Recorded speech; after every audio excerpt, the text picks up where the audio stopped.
Hello people, so then I'm currently at Tiverton Parkway ready to go to London for the 26th October Tommy Robinson March. This one's going to be quite an interesting video and quite an interesting day. I could have had a beard trim, but annoyingly I've got to look after my mum's house. I haven't had quite time, but I don't know, ragged chore you do. But anyway, I'm pretty damn nervous because I've never ever done anything like this before, and yeah, off to London, the big city. I'm pretty used to good old quiet Devon, so this is going to be a bit of an experience for me.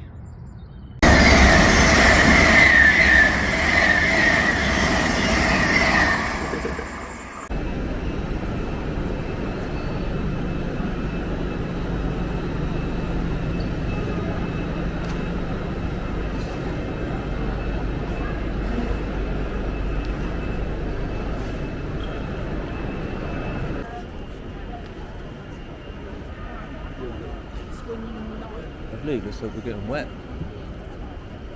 Well, I'm walking there. I don't want to take the tube. I thought the tube would be a bit boring. It's about a 44-minute walk. That ain't too bad in my book. But yeah, got the nav on just in case I get lost, which I probably would if I tried to do it without the nav. But yeah, I don't know. I think walking's a better idea. You get to see everything. Yeah, everyone kept telling me, oh, take the tube, it's faster. I'm not interested in faster. I want to see things. What's the point in taking the tube? What you see is a dark tunnel. In my opinion, that's boring. And plus, I don't mind walking. I'm used to walking anyway. I walk everywhere.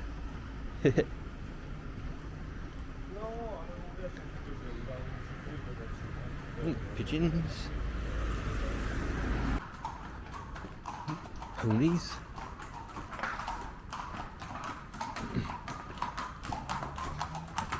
Wasn't expecting to see ponies in London. So anyway, as we know, I'm going to the Tommy Robinson rally. Now at the moment Tommy Robinson's in jail for basically telling the truth. Now the propaganda lie is making it out he slandered a Syrian refugee, which is a complete and utter lie.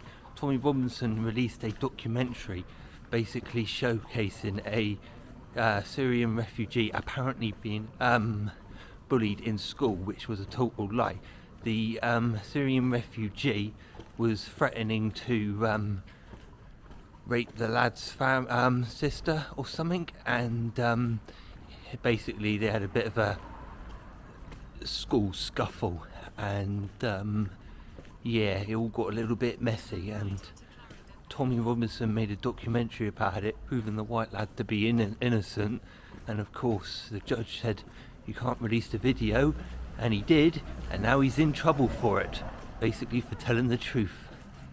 Now the reason why I'm going is A, because I've always wanted to go to a protest rally, whatever you want to call it, always wanted to go to one, and I thought, this is going to be the perfect opportunity.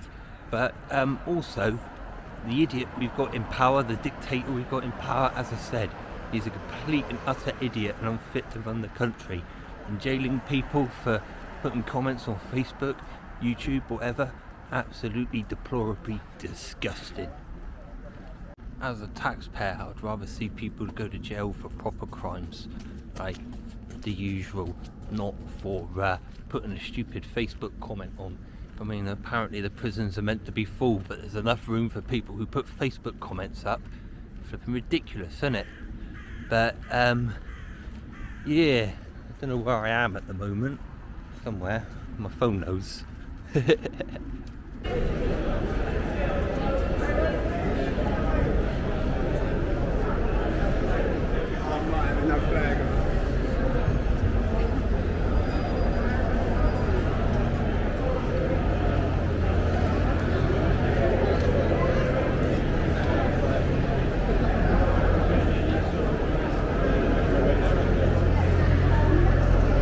Here it is.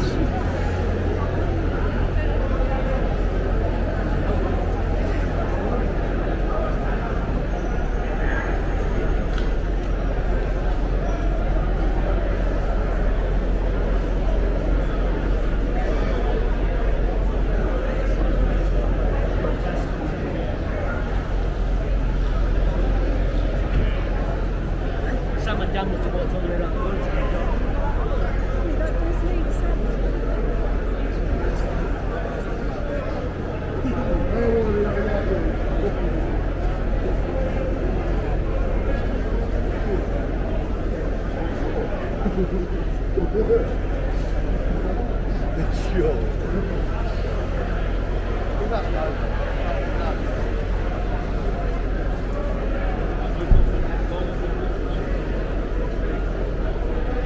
There's quite a few people here. I've come from Devon. Oh, right. Only Portsmouth. Train was packed all the way. Well, no, the train was alright for me. Oh, right. I suppose, yeah, but it's all right, isn't it?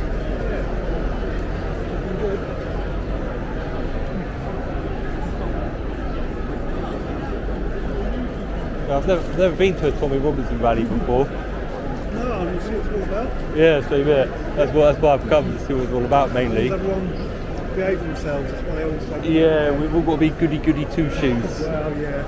Well, problem is, if everyone messes around, then it just gives the propaganda something to say, doesn't it? Has to be straight onto that, not the other 10,000 quiet ones. Yeah, exactly. Yeah. I think everyone's there for a different reason, aren't they? It's not kind of the same. Well, It's whatever they thought they're really pissed off with. well, exactly.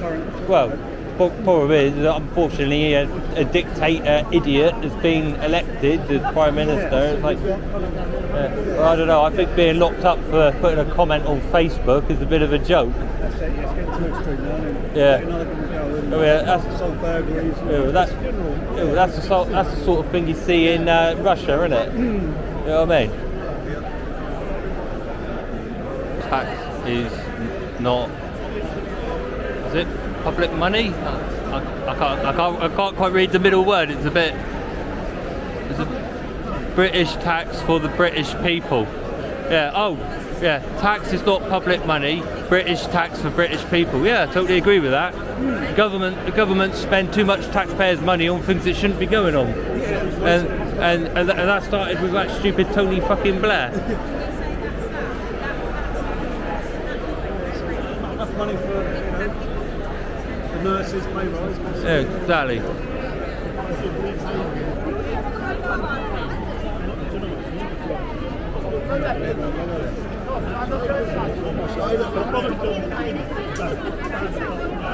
Still hungry then. So, yeah.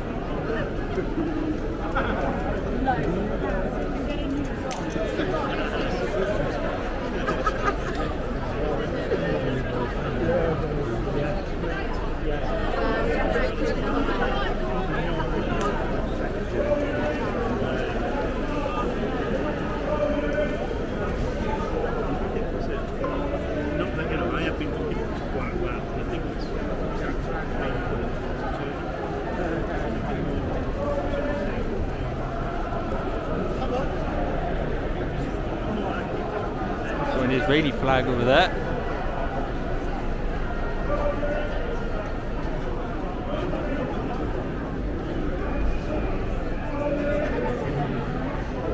The flag with that idiot Keir Starmer's face on. I'm sure you can see it on the live.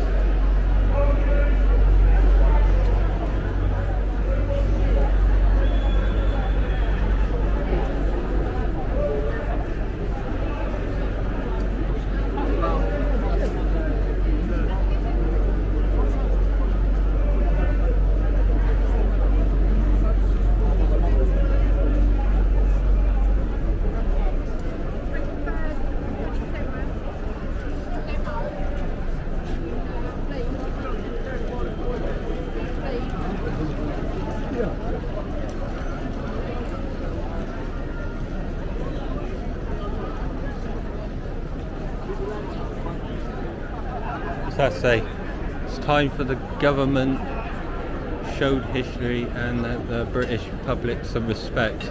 Fucking right.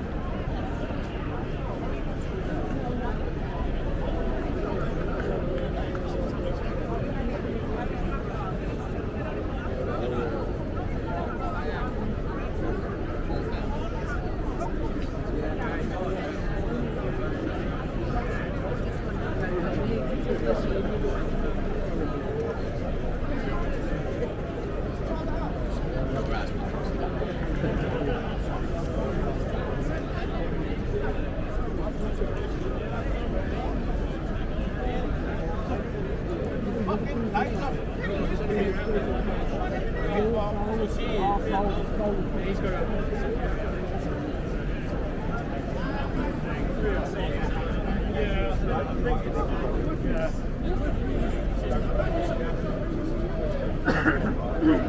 what I'm saying.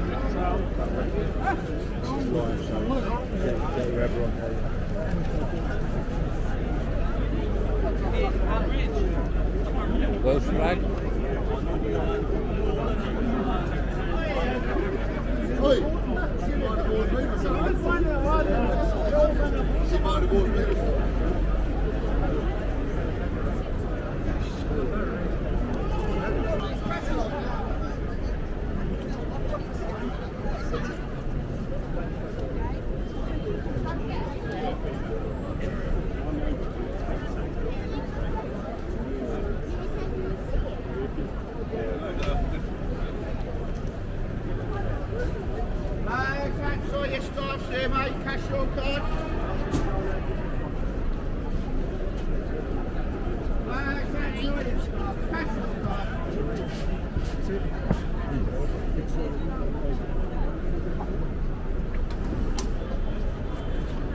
Show the chaos in the traffic.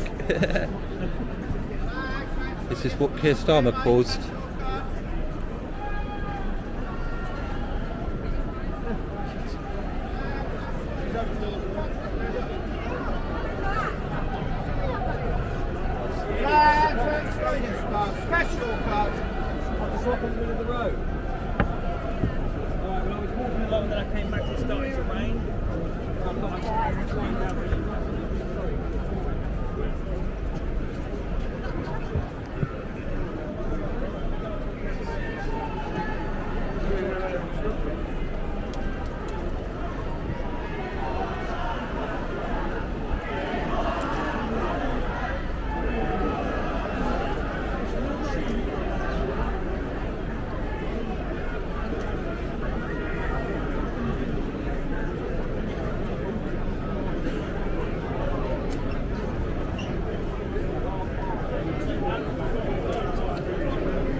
Go back to South East London.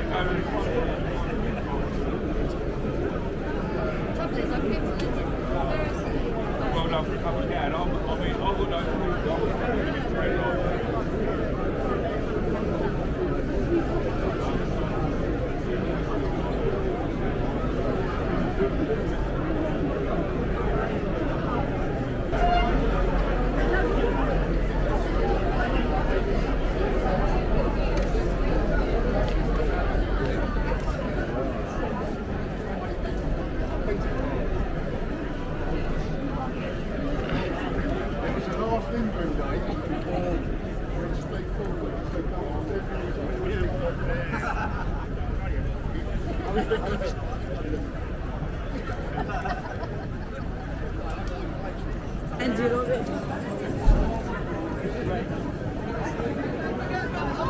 Quite a lot of people here.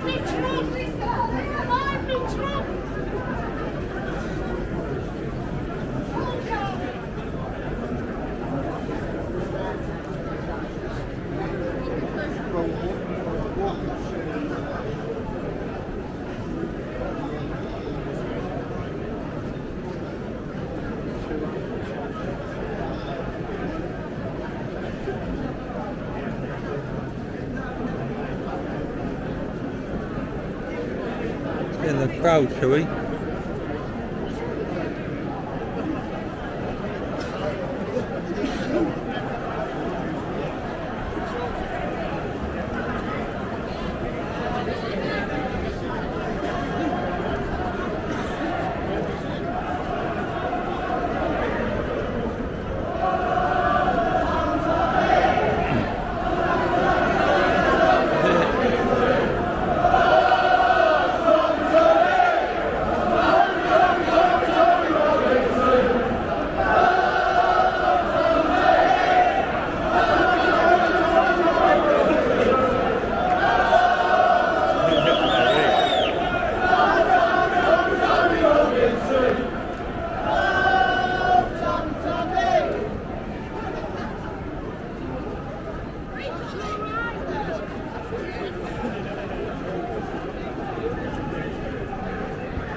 Got the police there.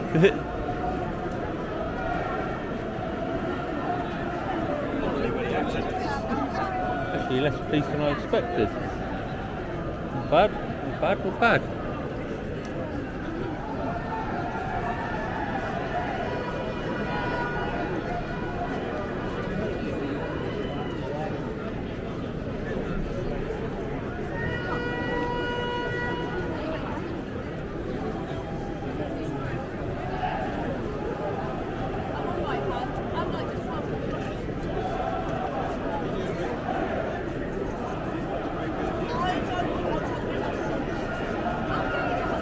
You found it, eh? Oh, yeah, I found it.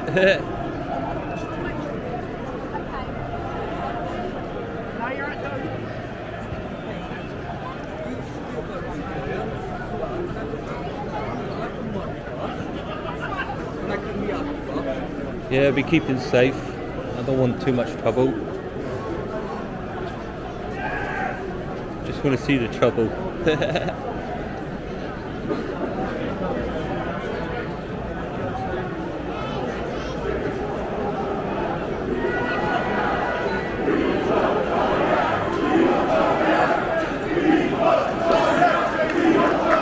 Yeah, fucking right. It's absolutely despicable that a man can go to jail for telling the truth. It's an absolute joke. Yeah, let him out. Starmer in.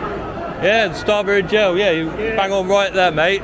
Peripherally And suspended sentence by his neck. yep, hang him off London Bridge. There's a lot of So- lampposts around Parliament Green. Yeah, yeah. What you can do is hang them all on the lampposts around Parliament Green. They can look out the window of the Houses of Commons Yeah.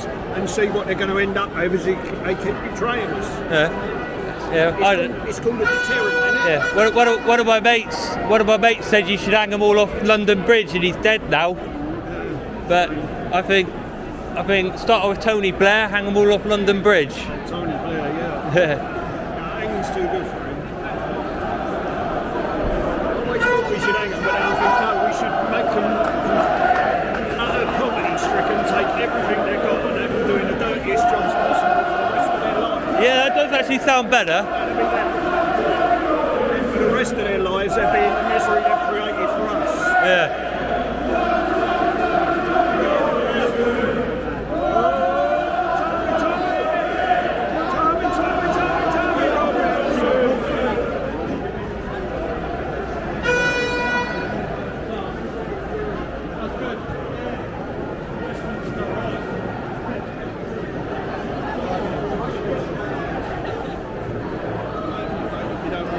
Huh? My mates? Yeah. I didn't bring them. I've all the way from Devon. Yeah. I didn't want the inconvenience of bringing someone, because it's a bit of a journey to get here. I've got a long day though. I started at 5:30.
With the builders' support.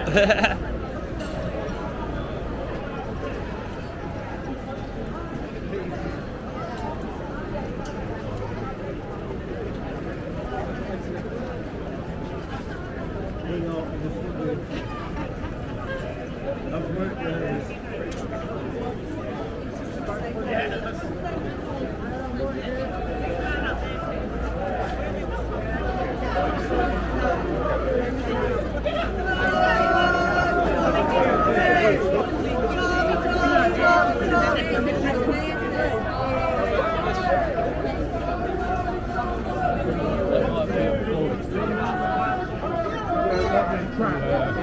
Cool. Going through there would have been a better idea. Oh, Tommy, Tommy! No, I'm not.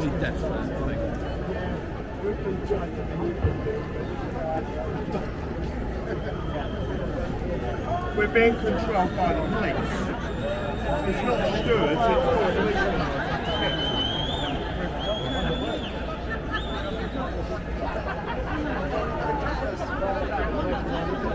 Even the builders will get in on it.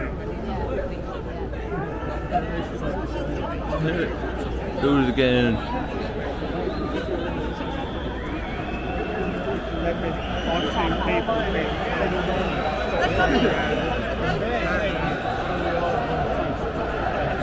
because the problem is that's not going to help Tommy's costs. Can't go through.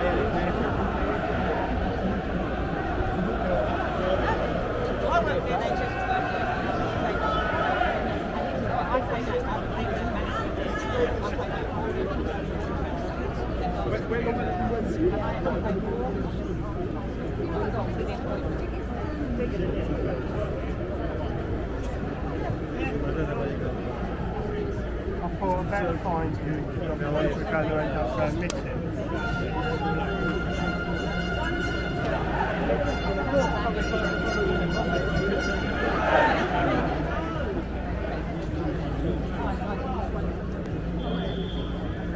Oh, we've gotten a bit stuck. You alright, mate? Yeah, I'm alright. Man. Got a bit stuck now. Yeah, man, I don't know where we're going. Are they blocking us in? Probably. They'll probably send the Snatch teams after us now. Yeah. There'll be some instigators somewhere starting some stuff.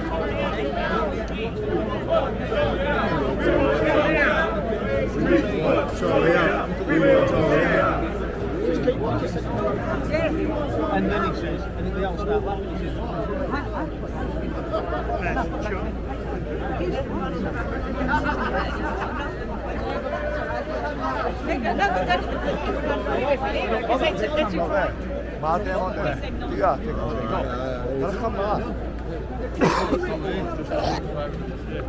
Oh, look his mask. He's good.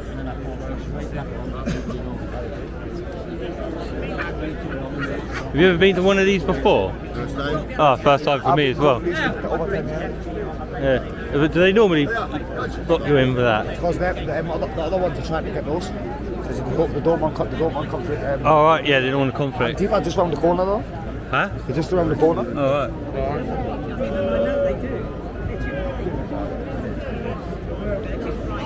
Yeah, the racist parade, as I like to call them. Looking at best friends from Angola. We're not racist, we're just looking Oh, exactly. You can't see nothing these days for something to be a lamppost. It's fucking ridiculous. I totally agree. It's ridiculous, man. I mean, it should be one rule for everybody, regardless to who you are. Looking on you, Alan. It's looking on you. He's scared about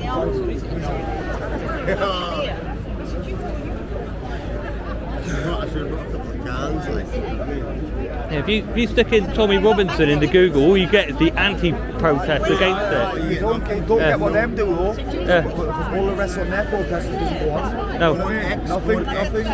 One best. Huh? YouTube just tells you lies. BBC, everything's lies, man. So the media's all lies, man. I know the media's a lie. My brother's been sending me lies left, right, and centre, and I'm like, that's all lies. I said, watch the documentary. His cousin got 2 years for holding the flag up in there. Did you see the kid that got 2 years for the flag? Huh? Last protest, got 2 years for waving the flag. I've heard. My cousin. All right. The documentary's going to be on documentary day. All right. I've heard of people being arrested for all sorts of stupid things lately. I mean, like people go to jail for Facebook posts. It's like I know. I'm just gonna do Facebook Lives. I'm on TikTok live here. All right. Huh? Yeah, I know. But Yeah, I know. got told by an officer before. Yeah, I know. Got told by an officer before. There's 12 buses full of Muslims waiting to try to get to this protest. I bet. So many anti-protests towards this. It's unbelievable.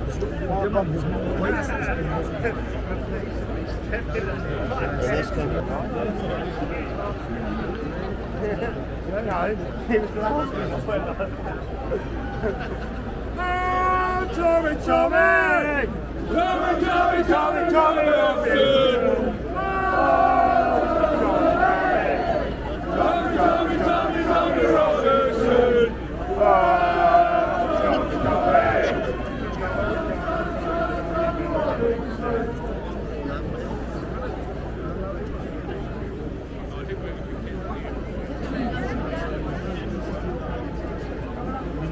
TikTok are messing with the lives of what? I wouldn't be surprised because there's only 20 people here.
Forward.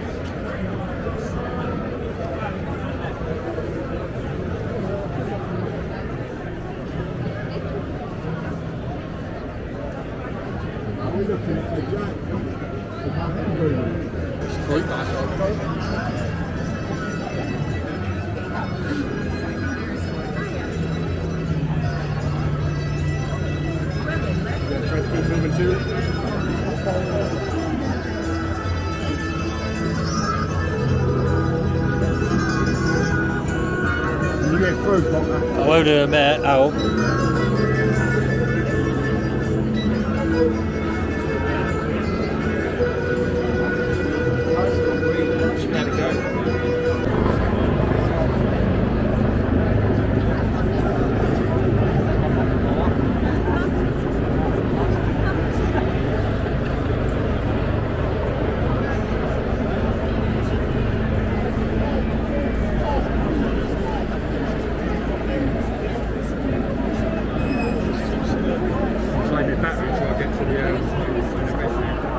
I've got a battery pack with me to keep the batteries going. Charging last night, I went down a slum in it, I think there's been a switch there. Oh. If you had an iPhone charger, I'll let you get the power bank. It won't work.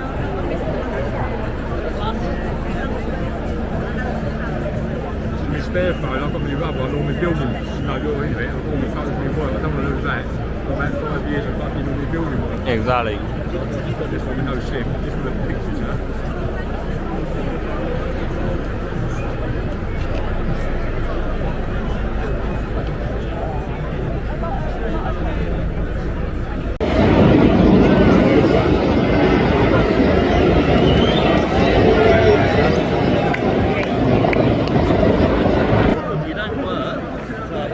We're on the move.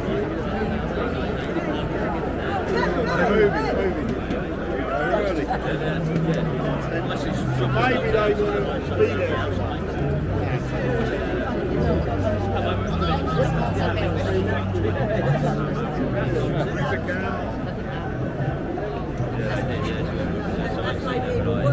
No work.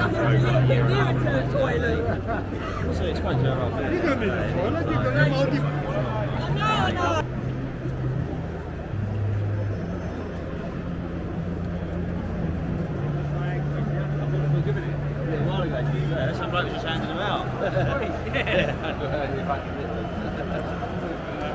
it? Yeah. Well, I'm not sure how much they're back in the day. Yeah, I ain't going to catch me, to be fair. Give this out.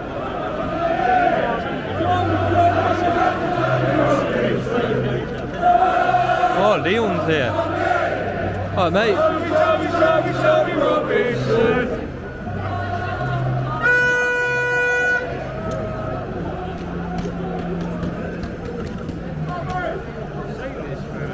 Yeah, I have. Yeah, I've seen a few of them. Yeah, that's it, that is it, yeah. 100%. Stop there, Bill.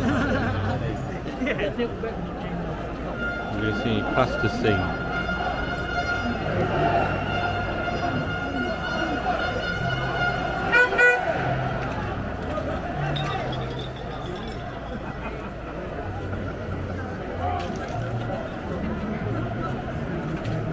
There's all the rosas.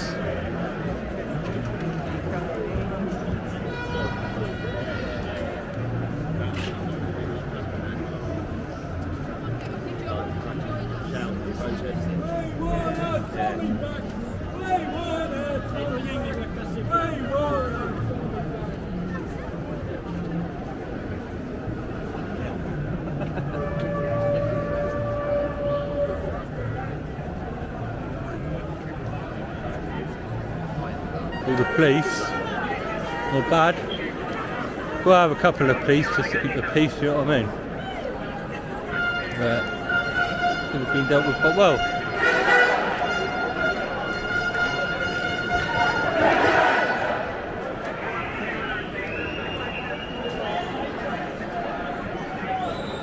Actually looks like quite a good film actually. Just for a little distraction.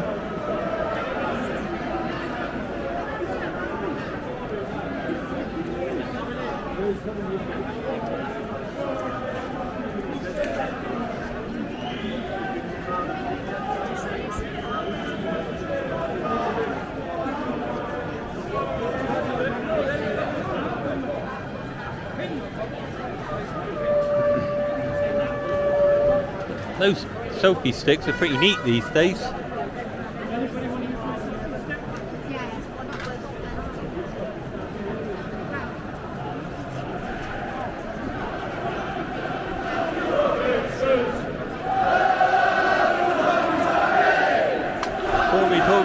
Tommy Robinson. All police.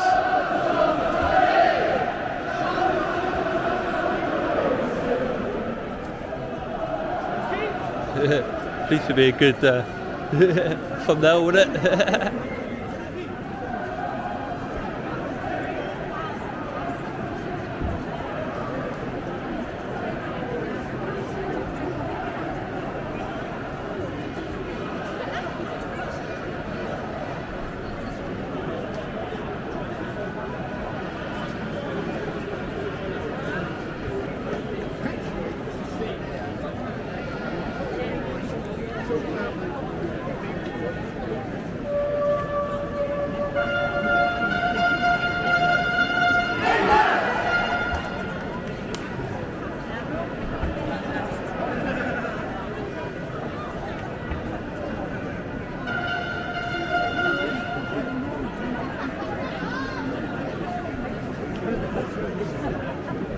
We're on the move.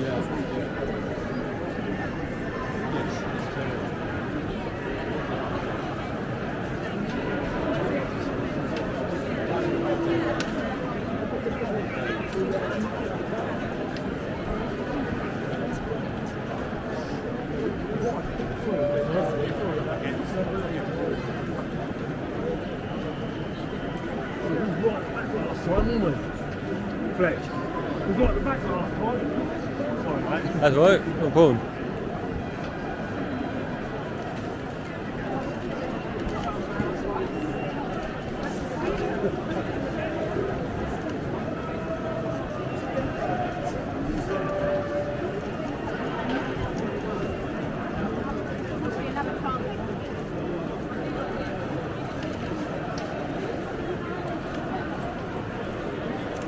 More please.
Flag hit.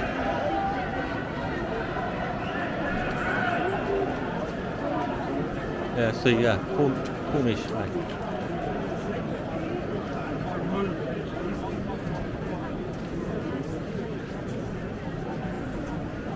Yeah, I'm from Devon. How are you? Yeah. That's a Cornish flag. It is indeed. Yeah. Well spotted. Well, we come up from Somerset today, so you're Yeah. in between.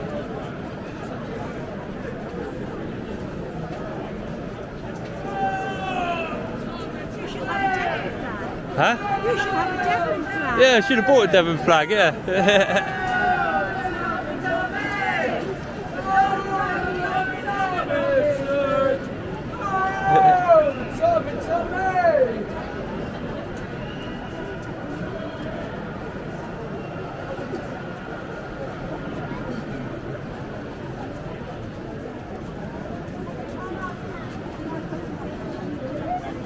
Well, they're in blocks.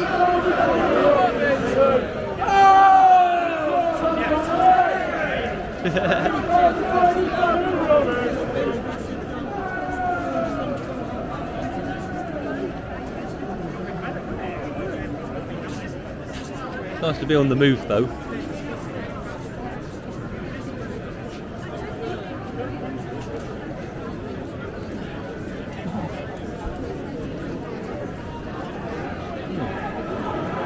Explore there. Yeah, bloody right. Get Starmer out. Get Starmer out. Get Starmer out. Get Starmer out. Get Starmer out.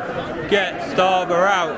Starmer's not even fit to be a Prime Minister. How the bloke become Prime Minister is beyond me.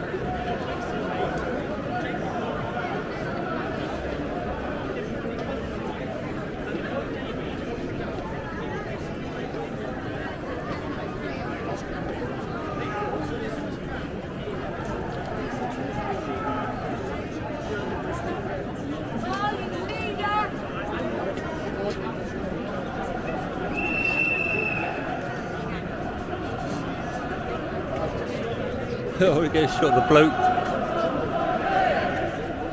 Look at that.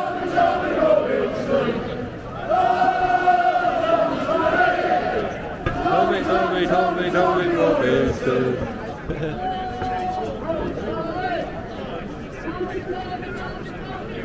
Yeah, more pieces.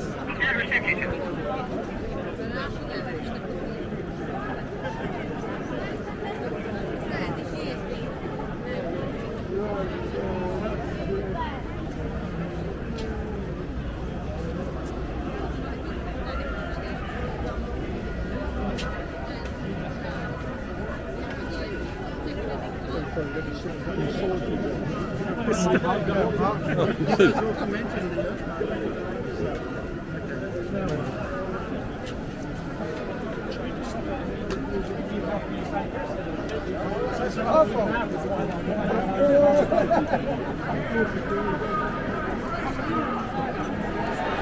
Starmer is certainly a traitor.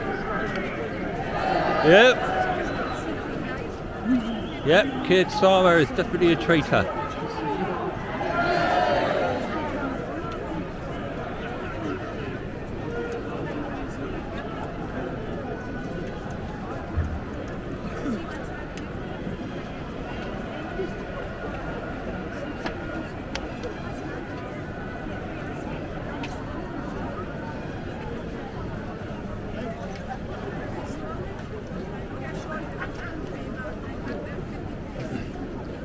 If it wasn't for the fact I've had a lung infection, I would have actually been on the internet ranting about Starmer, because he's literally so unfit to be a Prime Minister, it's unbelievable.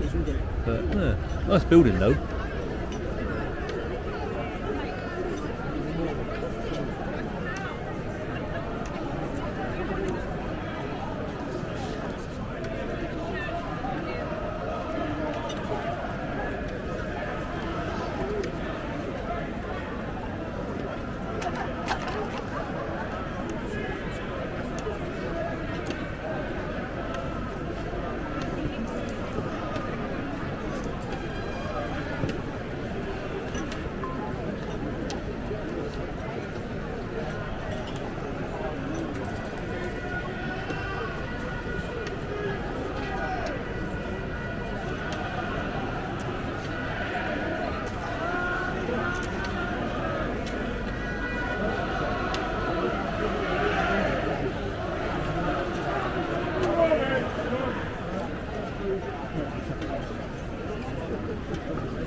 Just like we screwed up their wedding.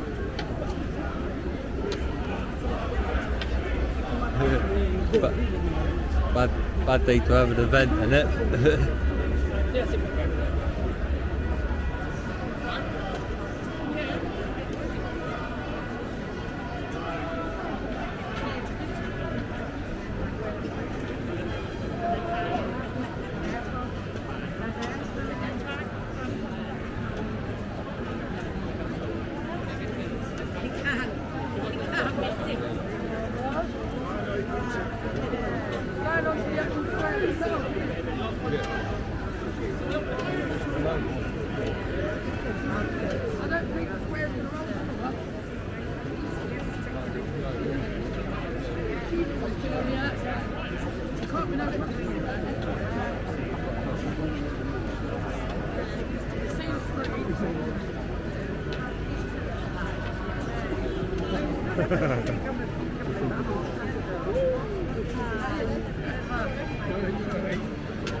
We'll call them plasticine.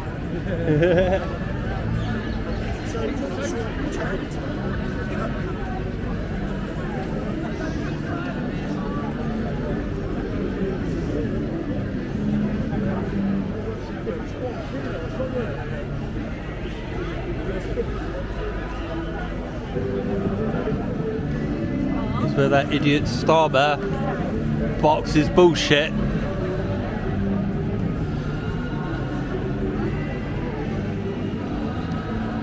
You know what I mean? Keir Starmer talks that much shit, poos almost come out his mouth. South Park.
Kingdom, standing up to tyranny.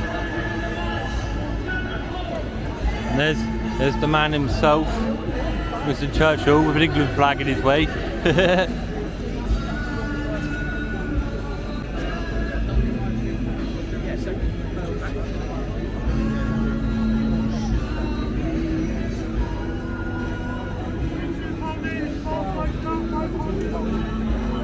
That man's got stuck on the traffic lights.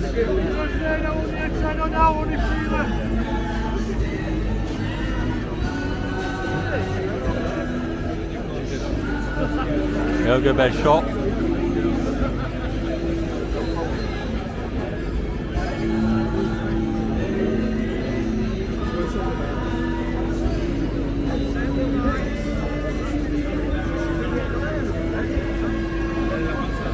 That down there, that anti-protest.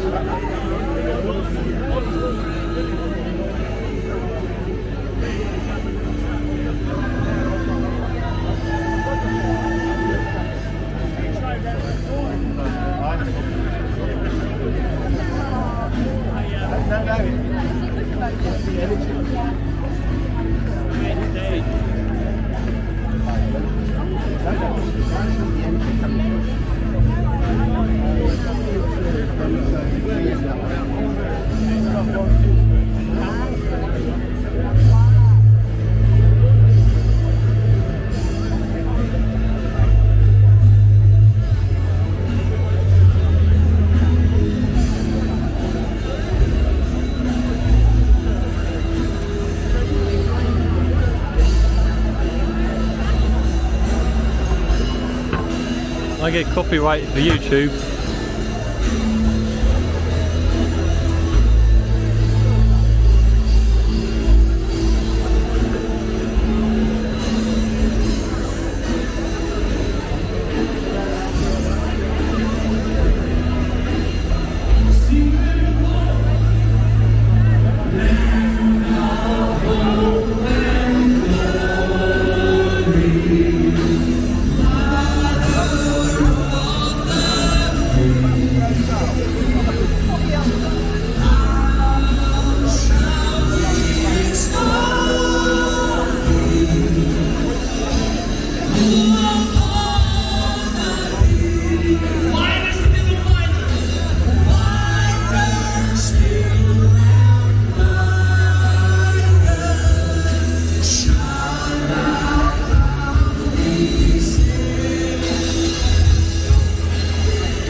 Identified by your police investigation, but only 11 were charged. Why is that? The majority of the British people, we don't support this law.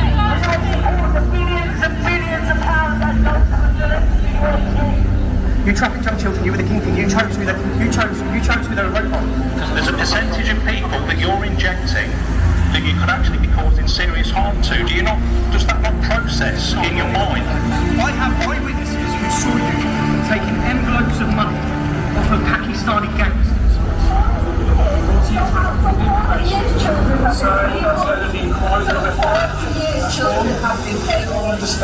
A deliberate attempt to cover up these crimes against little girls for fear of being called racist.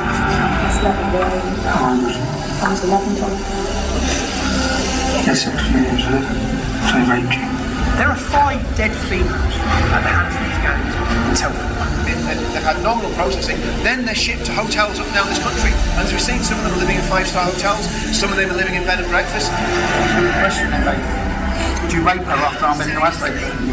You have lied, you have played your part, and all of you who call yourself journalists, you all knew what was happening to those girls in all of those towns and cities, and you said nothing. You said nothing. What were you doing hanging around with 13-year-old school children? As you can see, these people here are trying to do all they can to stop the British people to see what's going on behind these doors. The threat to national security does not come from citizen journalists reporting on this stuff. The threat to national security comes very, very simply from the people in government and the people that are making massive amount of money bringing illegal migrants into this country and processing them. They are punishing the people who speak out in defence of the children of the poor. There is fucking nothing that compares to rape. The only thing that compares to rape is torture. You're not going to have the BBC News doing this. You're not going to have ITV, GB, anyone. This is real citizen journalism. We're bringing it. We need your help. We need your support. We have no money from us. If you can support our work, please sign up at Help. It's just the cost of the profit. You can support us at www.urbanscoop.news/support us. Thank you.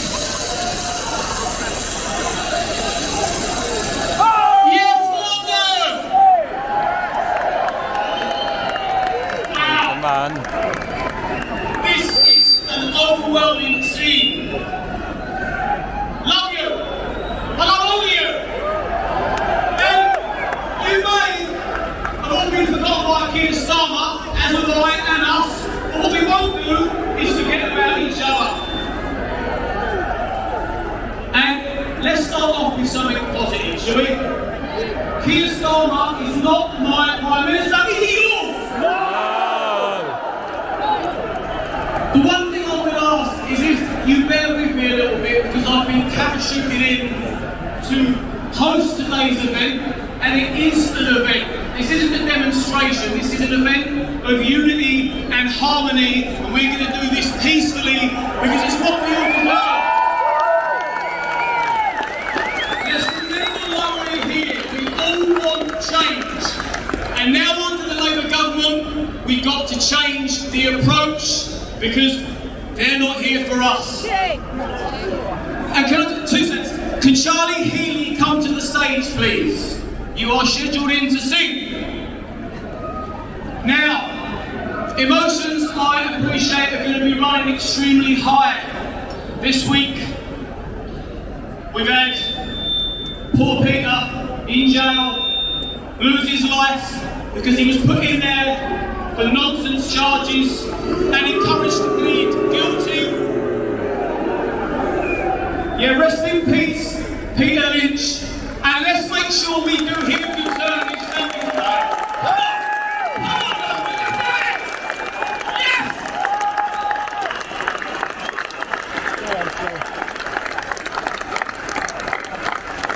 And I also appreciate the emotions are going to be running high because Tommy isn't here today, sadly, to have his final say before he gets his freedom snatched on Monday. And it's insane when you think from a very young age, from babies to toddlers, we're encouraged to tell the truth. Tell the truth, don't lie. If you lie, you get in trouble. Keir Starmer's the biggest liar going. Here we are, with Tommy just about to go to jail for telling the truth, and we're under a government that feed us lies. Keir Starmer is not my Prime Minister, is he yours? He's a Dictator of England. One request before I start moving this on. I was with Tommy in Spain last week, making sure he was exercising and keeping his head straight and eating his greens. So we have spoken in length as to what he wants today. Now, we all know that he doesn't want to be in a cell right now. We know he wants to be here. Of course he does.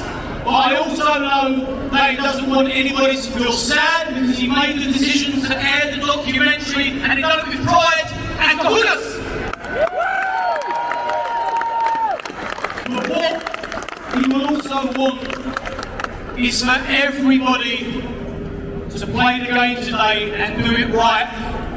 And when we leave at the end of a beautiful day we've got lined up, and it really is glorious, it's going to be full of love and good energy, because we're still going to have a good time, yes?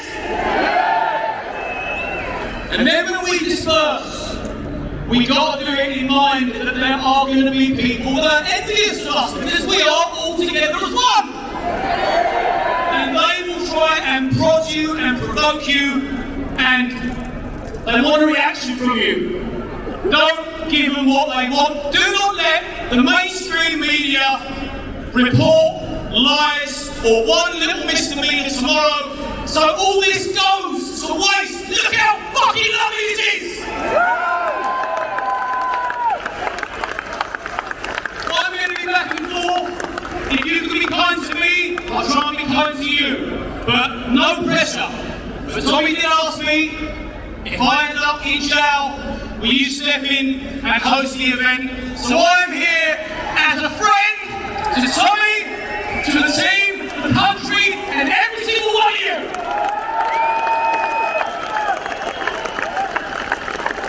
Thank you for such a nice reception. Now I want to hand you over to a personal friend of mine and yours, Mr. Paul Thorpe, ladies and gentlemen.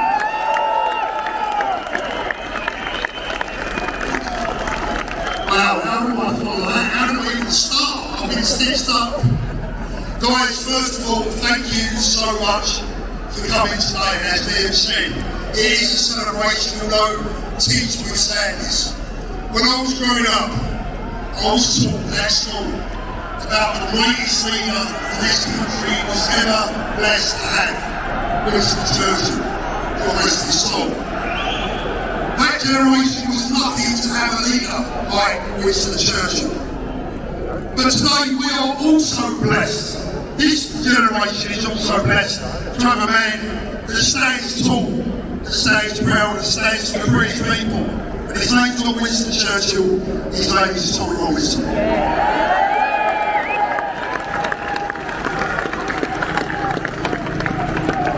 Make no mistake, never be in doubt. Doesn't matter what anyone says. You can go home tonight, put your head on a pillow, and rest assured that you have been here today for the right reasons. Never let anyone sway you from that. And our job is now to awaken our friends, our families, our neighbours. And I want to finish by paying a tribute to Peter Lynch. We would have been here today if it hadn't been for the horrendous sentence that this beautiful man, this soul, his grandfather, did not deserve. And I want you to join me now in a minute support not only for our Tommy, but for our Peter Lynch. God rest his soul, God bless him. Peter and your family, we are here for you.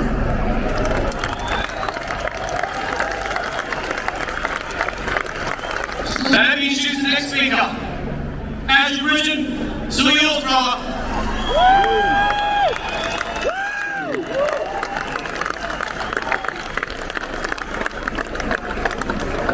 Remember the 5th of November, gunpowder, treason and plot. I see no reason why gunpowder and treason should ever be forgot. There's going to be a big event of world significance on the 5th of November in America. This will affect the whole world, and I ask you to pray for the right result. Ladies and gentlemen, I'm so proud of you all. I'm proud to be here, but we're all saddened at those who are missing. and our prayers and thoughts should be with Tommy Robinson and the family and friends of Peter Lynch. Their suffering is a demonstration of the tyranny that we're living under at the moment. We know that Tommy's not a terrorist, and we know that Peter was never a rioter. They can take 1,000 of us, and 10,000 will stand up to take their place. We tend to get what we're willing to tolerate.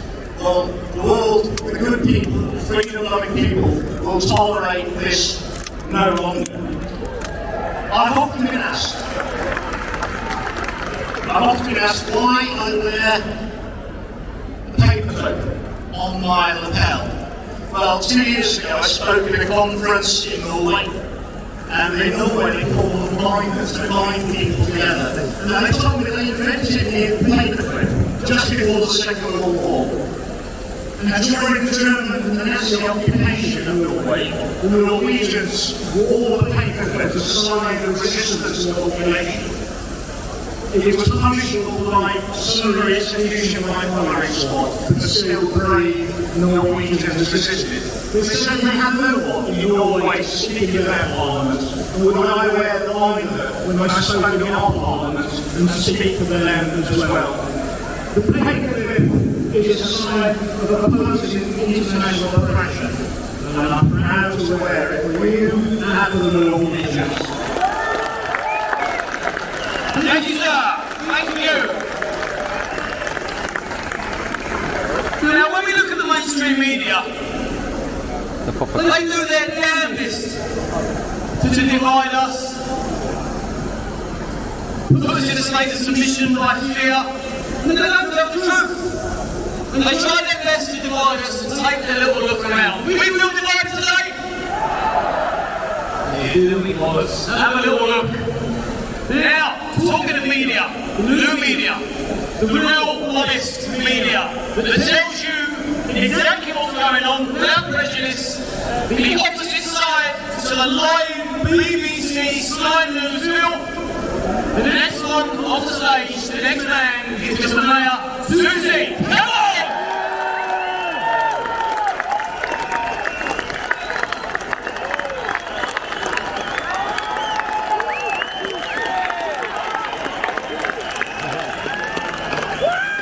Apparently this flag is a taboo. It's a sin to hold it here. Ladies and gentlemen, let's not forget, we're here for the kingdom. We're also joined by patriots from around the world. We got all the usual flags, the American flags, the Israelis, we also have the French flag. Even the bloody Welsh are here. The Iranian flags. But we're here not just the United Kingdom. We think about Peter Lynch, Rhiannon Sky White, a hotel worker who lost her life yesterday after an attack by illegal migrants to Sudan.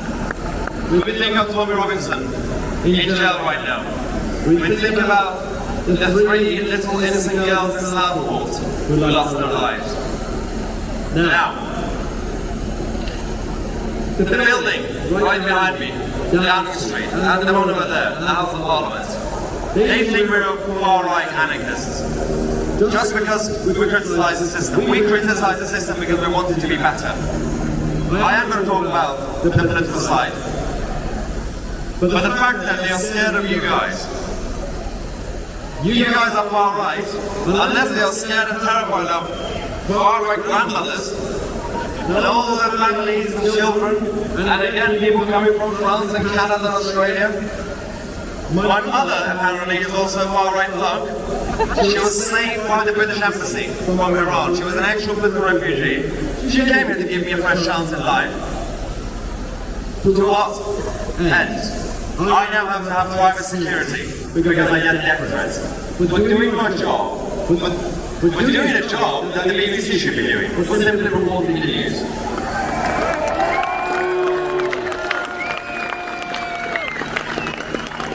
Now, This wasn't what my mom actually wanted. I'll be safer in Gaza than in London at this point. Now, I have a message to the political establishment, the mainstream political parties. First one, Reform UK. I've read the reform. This crowd is not what you think it is. You misunderstood them. Look around, bring your representatives, talk to the crowd here. Don't be scared. These people, a lot of them voted for you.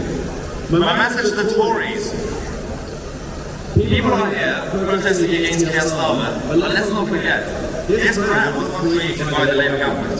This was happening under the Tories. You created this. It's your fault. Finally, what is my message to the Labour government? Nothing positive. The only message is actually to you guys when it comes to the Labour government. Get ready. Campaign. Fight. Don't give up. Unite the right. Unite the kingdom. Stop the division. Fight. Fight. Fight.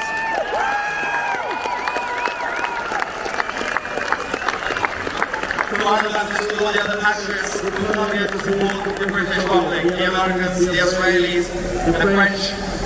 Thank you. Thank you for being here. Thank you for your support. We will support you in your fight in your countries. Nationalists and patriots, it's time to unite. We've been too isolated. We've been left each other alone. It's time to support each other. Thank you very much. I'm Alex and we are the media.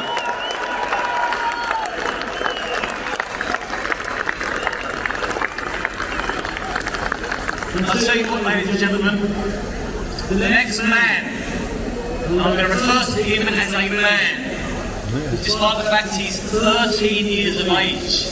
He's just about to get up on stage and speak in front of you lovely people. And there's lots of you. If you can see what I'm seeing, the crowds go back and back and back, and we have a young, up-and-coming politician who gets stick, the school, label, the stigma, far right, the usual type. And it'll be nice actually when he gets up because you can see that there's nothing far right about this crowd. The only thing that's just right. So please, give this young man a massive, massive cheer around the applause. Because I don't know anybody his age that can come and do this. What a man! Let's go! Charlie Simpson!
Just to compare on Charlie Simpson what he said and what he just done there, and giving people credit where it's due.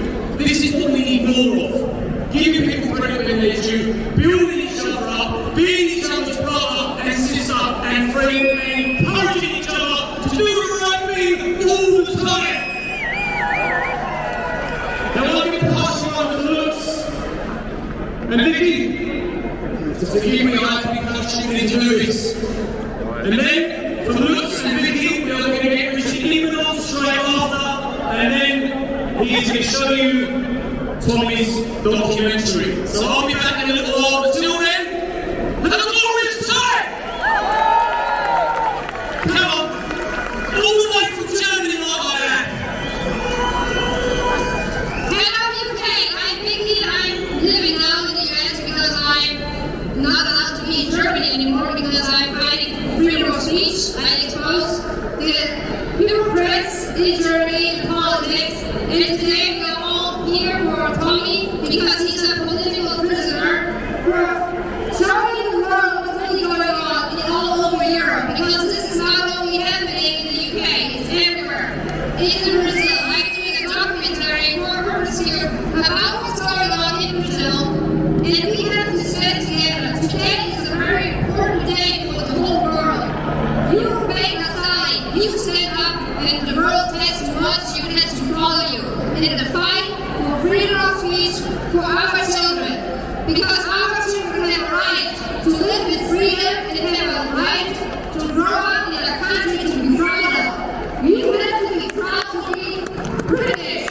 I have a right to be proud to be German. Because take it away from us. Don't let it take it away from us. But today we have all Peter Lynch and Free Tommy. I want to let you put it out in post on Twitter, Free Tommy, hashtag Free Tommy. Flood the internet with this hashtag. That the world sees what's going on because mainstream media doesn't want that to be seen. And we don't care anymore. We are the people. We are fighting for our rights. Thank you.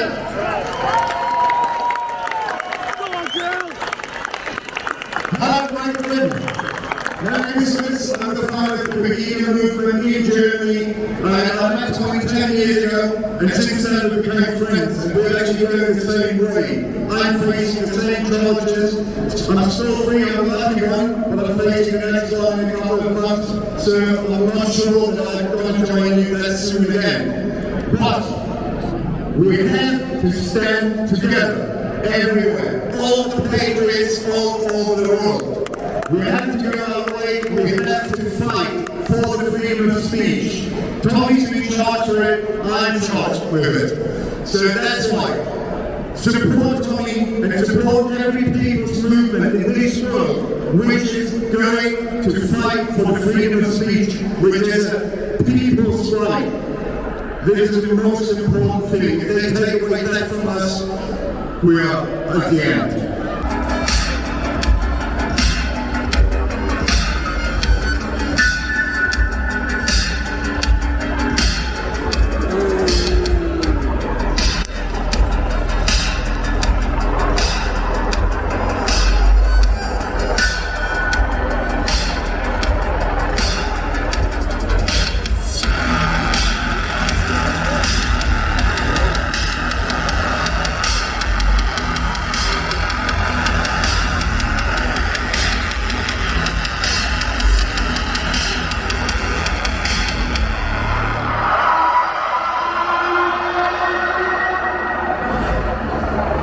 Have been at Runnymede, England to make this film.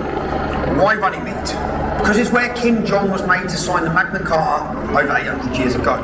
The Magna Carta is a document designed to shackle the power of tyrants. A document that makes it clear that everyone, including the king, who was the authority in the land at the time, is subject to the law. And the law is to be applied without fear or favour. A document that has inspired freedom-loving people around the world. A document to protect free-born English men and women from the abuse at the hands of tyrants. How fast and how far our nations fall. Now, we looked at the architecture of a totalitarian state in Lawfare, the film we launched on 1st of June this year. Two-tier policing, politicised judiciary, a controlled media, and dissenting voices being crushed. These are just some of the pieces that the Conservatives put in place, working hard to build their utopian totalitarian state. New legislation, arrest for hurtful words, thought crime debanked, fired. This has all been the case for a few years now. And digital programmable money, mass surveillance, social credit scores, 15-minute cities, pay per mile to drive. Yes, the ULEZ infrastructure is already in place for that. Centrally controlled food supply. All these things will follow soon. More tax, less freedom, and prison for anyone who objects. But right now, we have a new Labour government, and we could not have imagined how quickly and vigorously these new totalitarians, these morally bankrupt, communist, bewildered, one-term Labour government would have set about implementing their evil plans. We explained previously how totalitarians use all the institutions of the state to create the facade of fairness, due process, and a democracy. It's all a facade, while in fact they seek to destroy the very fabric of our society with their so-called progressive ideologies. Progressive ideologies that care not a bit for the oppressed, but use social justice as a veil for their hatred of the status quo. These totalitarians create division and chaos as the pretext to usher in their totalitarian utopia. The division and chaos, they both serve their purpose. And they create phantoms, imaginary foes. They turn the guard war against these imaginary demons. Why do they do this? Well, they have no power if they're scrutinised and exposed for what they are. They have no power if the people unite against them. And then they are driven by three emotions. Three emotions lie at the heart of every totalitarian regime. And Keir Starmer's regime is no different. They're driven by lust, fear, and loathing.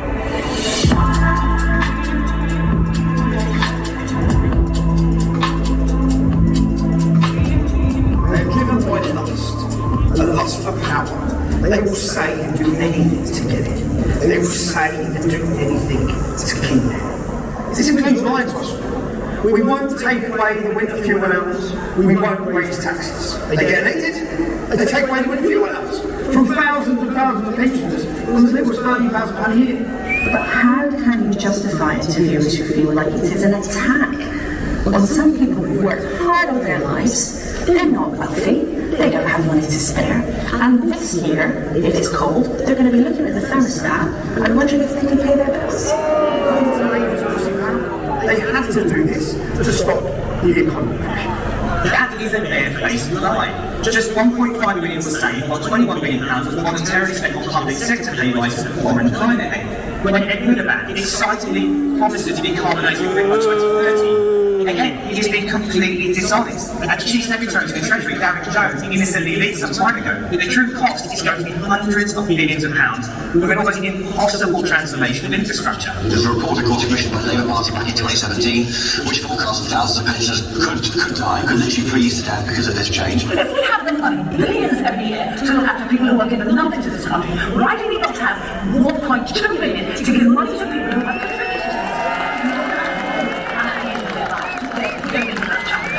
They removed the energy price cap, prices jump by 10% for everyone. And if you worked hard all your life, look out, because they're coming for your savings and your pensions. And don't forget, we're always ripping you. 3-year Kia, he's had to declare more than £100,000 for 3 years, more than any other MP in our country. And then they say they've just found a £22 billion black hole in the nation's finances. We have found a £22 billion black hole. Well, they can fix the foundations. And then they've done that we can build a better future. The pensions, so many other people productive in this situation. They knew about the state of finances long before the elections. They just forgot to mention their plans. And when asked to spell out the details of the claimed black hole, they refuse. They're not telling. They won't. The Fed ain't my homework. Ridiculous. They're not hiding the political choices they made. They're actually crowding. They can't use your taxes. Remember, our taxes. That's whose taxes. It's yours. They can't use them to help freezing pensioners this winter. But they can choose to send $3 billion a year of your taxes to Ukraine to drag us towards war with Russia. Instead of pursuing peace, they choose to send $6.4 billion a year of your taxes to support asylum and illegal migration. That's according to the Institute for Fiscal Studies. That's up 50%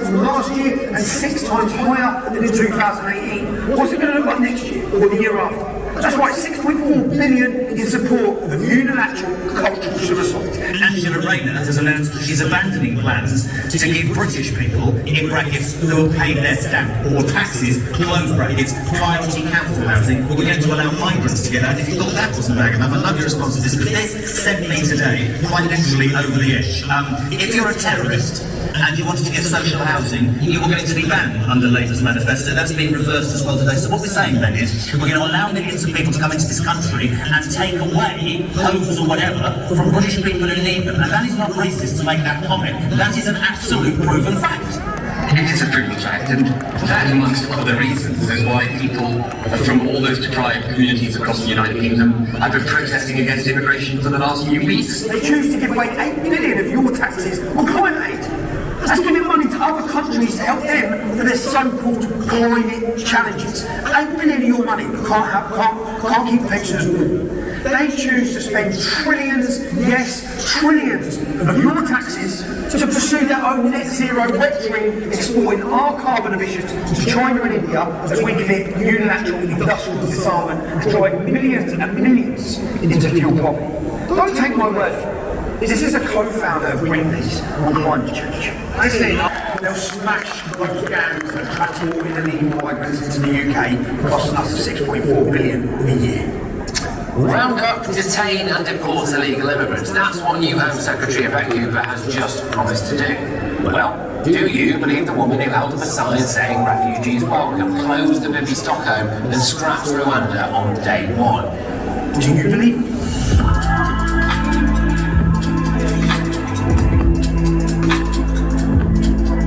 They're also driven by fear. They fear their loyalty to the World Economic Forum and its globalist and totalitarian agenda being exposed and revealed. You have to choose now between Davos or Westminster. Davos. Because Westminster is too constrained. They fear their incompetence and failures being exposed. Immigration policy, energy policy, foreign policy, every policy is a failure.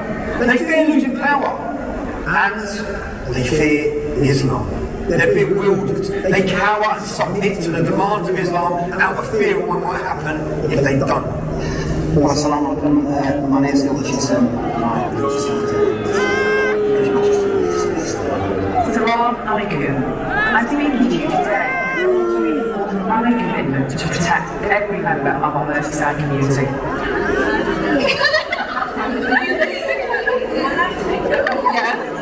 Population alone are being ignored. And worse than being ignored, they're being condemned. This time by Prime Minister.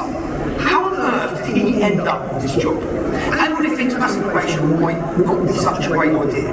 The truth here, he's branded you, all of you, as far-right fucks and Nazis. Prejudged you as criminals, and then his stormtroopers will come and then arrest you shortly. Driving our so-called leaders is loathing. They don't believe in the nation state. They believe in open borders and a cheap labour for global corporations. Their loyalty lies with the World Economic Forum. Tutik here has made that pretty clear already. They loathe our nation and its people. The obstacles to their globalist totalitarian utopia. They don't want to be challenged. They are terrified of scrutiny. They don't want their lives exposed, and they certainly don't want to listen to you, the British people. Everybody's lives matter, black lives matter, trans lives matter, refugees' lives matter, except all people's lives don't seem to matter. Why on earth are we choosing this as our first hill to die on? Will our so-called leaders ever recognise the legitimate concerns and grievances of the British people? Do our so-called leaders actually want to solve the problems, or do they want to use the problems? Problems they created, by the way, to take more power, to take away more of your freedoms. You see, these Marxists weren't elected because British people wanted to be governed by Marxists. They were only elected because of the Tories spent 14 years failing everyone. They failed the British people, failing to be remotely conservative, failing to lower taxes, failing to control our borders, failing to protect our freedoms. And now in power, these Marxists want to state the perpetual chaos and division that they create, the divide and rule. There must be an enemy. There must be a reason to take action against these enemies of the state, and that action will always take away your freedom. So what actually happened in South Africa? A man of Rwandan descent murdered 3 beautiful girls and stabbed 8 more children and 2 more animals. How did the government react? What did the machinery of the totalitarian state do? Well, you and I would hope something like this would get the government to stop and reflect for a minute. Why have these government murdered? Why is there so much life crime? Why is there so much rape? Why are these so-called asylum seekers flocking to our shores? What values and cultures do they bring with them? Are their values compatible with ours? Are all cultures of equal merit? You and I would hope the government would ask why the peasants, that's us, you and me, why are the peasants revolting? No. Don't be ridiculous. Reflecting is not a popular pastime with communist tyrants. And admitting they're wrong is not a key competence of these tyrants. Apologising for destroying our nation? It's not going to happen. What this government actually did, well, first, they did everything they possibly could to cover up the basic facts, or you and I would call the truth. They said immediately it wasn't terrorism. How did they possibly know immediately the motive, what there wasn't terrorism? How could they know that? And how can stabbing young girls at Taylor Swift art studio not be terrorism? They said it was from Cardiff. Axel Ruddock Yabana. Yes, he's as Welsh as the daffodils. They looked for evidence he was mentally ill. I can help that one. Yeah, he was mentally ill. Anyone who commits a crime like that is mentally ill. Exactly what kind of mental illness? And they published a picture of him, looking like an innocent little 12-year-old, and boy, he was a choir boy. They made him the victim. They did all this because they don't want us knowing the truth. They manage the information. Misinformation is dangerous. Social media is good, but it's also bad when people are using it in a way that causes riot, threats, intimidation. I think we've really got to think long and hard about what we're going to do with social media. But what we're going to put through Congress as a bill tonight. Misinformation is dangerous, and no misinformation or threats or intimidation should be allowed to be carried out on social media platforms. That's their words. How absurd, how foolish, and how dangerous. And Kia, how is this working for you, managing the information? Do the government really believe their actions will help build a peaceful, prosperous, and patriotic society? What about a peaceful society? Or are they so short-sighted, so hungry for power, so disdainful of the British people, that they will use anything, no matter how awful, how tragic, they will use anything as an opportunity to implement their totalitarian agenda and crush anyone who speaks out against them. As we've said, these Marxists want a state of perpetual chaos. There must be an enemy to mobilise the population against, and an enemy to divert attention away from the government's agendas and their favours. You said the right shoulder was a societal black hole. What did you mean by that? What I meant by that was that the riots, I think, were symbolic of a broken society. They were far right in the main. Breaking down of society. I'm convinced that the answer to it is delivery in government. So I think the best argument against the far right, the best argument against the easy answer, is to deliver to bring about the change that we promised to bring about. That's right. So Tim here seems to acknowledge there are troubles. He says the solution is delivering in government, which suggests the cause of the problem is failure in government.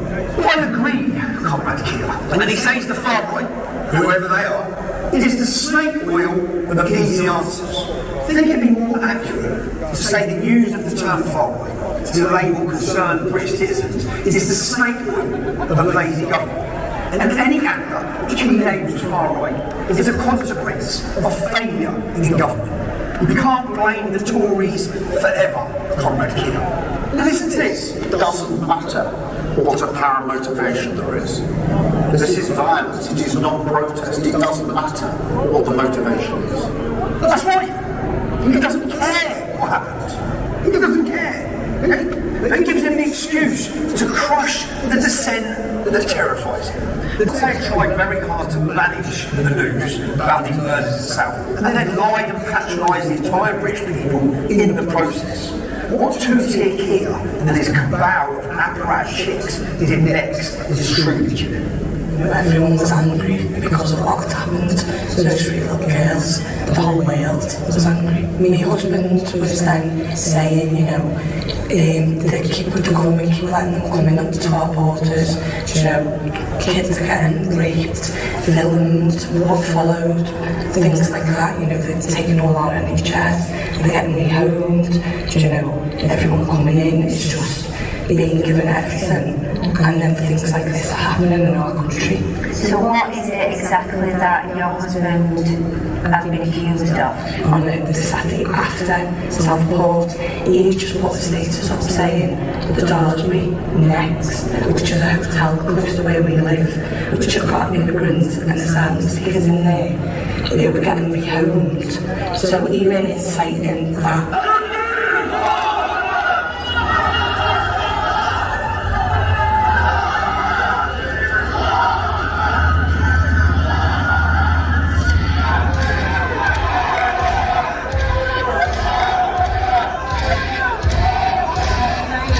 Muslim community leaders have been speaking to the police as well because I think, apologies for the language you're hearing, but I said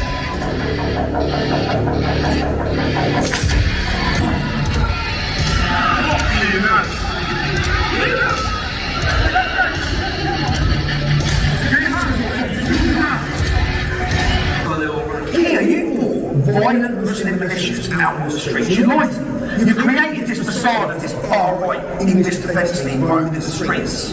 But for these people to see that there's a militia there waiting for them. He has caused this divide between everyone. He has labelled us ADL, far-right racists. But I think people are angry and it's all down to Keir Starmer because it hasn't addressed why people are angry, why people are taking to the streets with such anger. I mean, this poor lassie, if someone's believing this, that's what we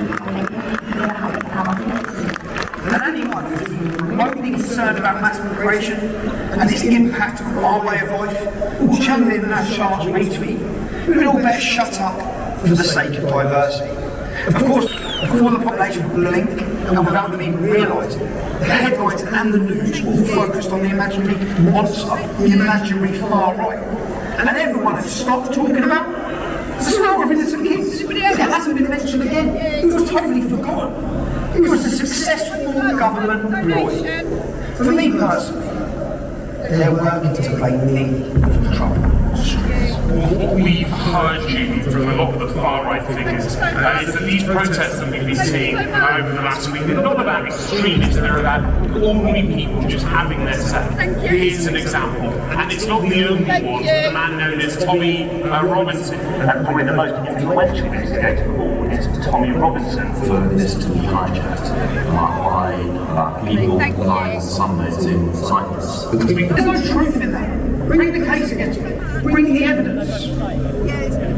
The evidence shows the total opposite. Not once did I call for violence, ever. But I asked people not to be violent. That's you've got to remain calm. Look at our events in London, totally peaceful, totally calm. It didn't matter. We were under attack by the media and politicians, why were them? And that's far-right racists, hooligans, all these things. Total appeal for calm. Try to remain calm. Just an appeal for calm, man. Bring the numbers, bring the noise, don't bring any violence, man. Clearance to get my men back for the job that I did do. The government is imprisoning people for their tweets. That might be another reason we can. Our prisons are on the point of collapse. So today you announced that come September, thousands of prisoners can leave jail earlier than they would have otherwise. Well, they can't lock up these angry tweeters because the prisons are full. So they have to release thousands of prisoners early. That might be a reason people are angry. And they've made space in the jail. Not enough space for the BBC's latest paedophile superstar, Hugh Evans. Busy buying photos of children as young as 7 being raped. Doesn't spend a minute in jail. The judge was concerned about what might happen to him on the inside. He should be. But no such concern shown for the right-thinking people of Britain tweeting their disgust at successive government failures. Every time knows once you've created your imaginary enemy, you need to instill fear in those in the population who are gullible enough to trust you.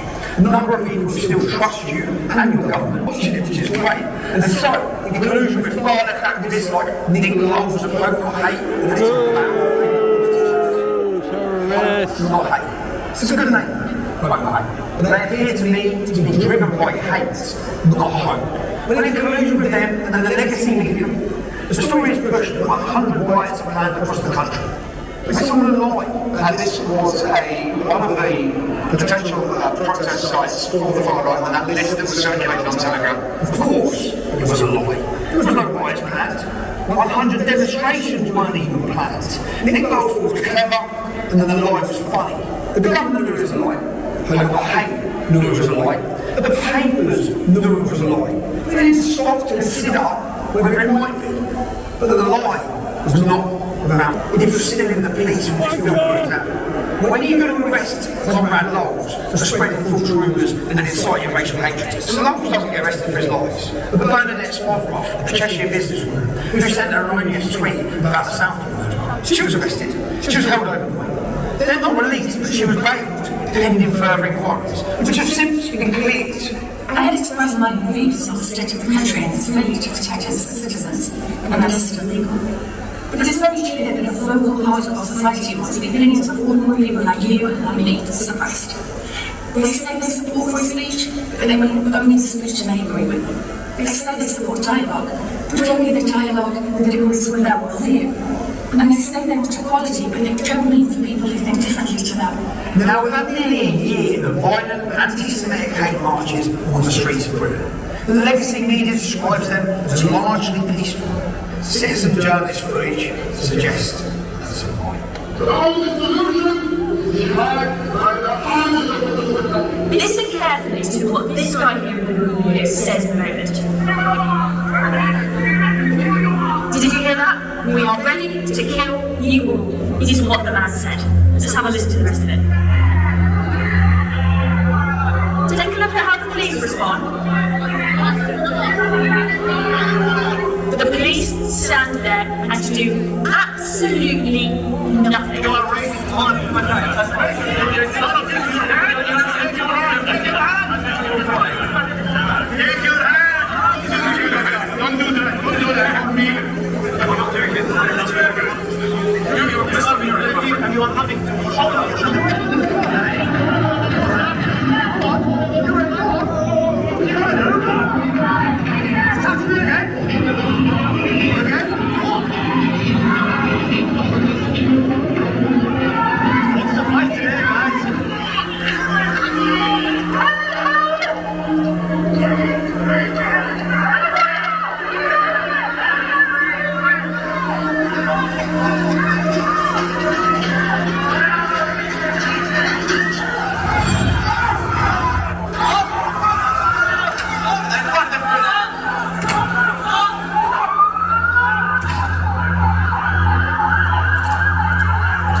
It was a largely peaceful social services calling in this.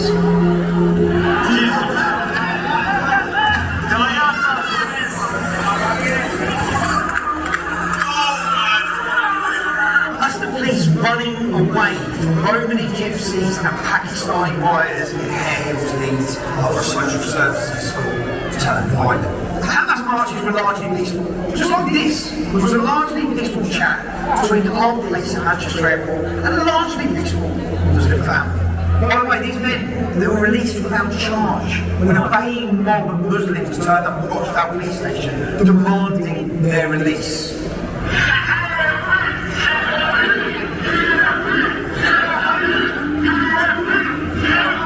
Immediately, every one of the officers needs to be arrested immediately. If not, then we will go to London and you will see big protests on this year. Protests like you've never seen before. The Muslims demanded the police are suspended. And guess what?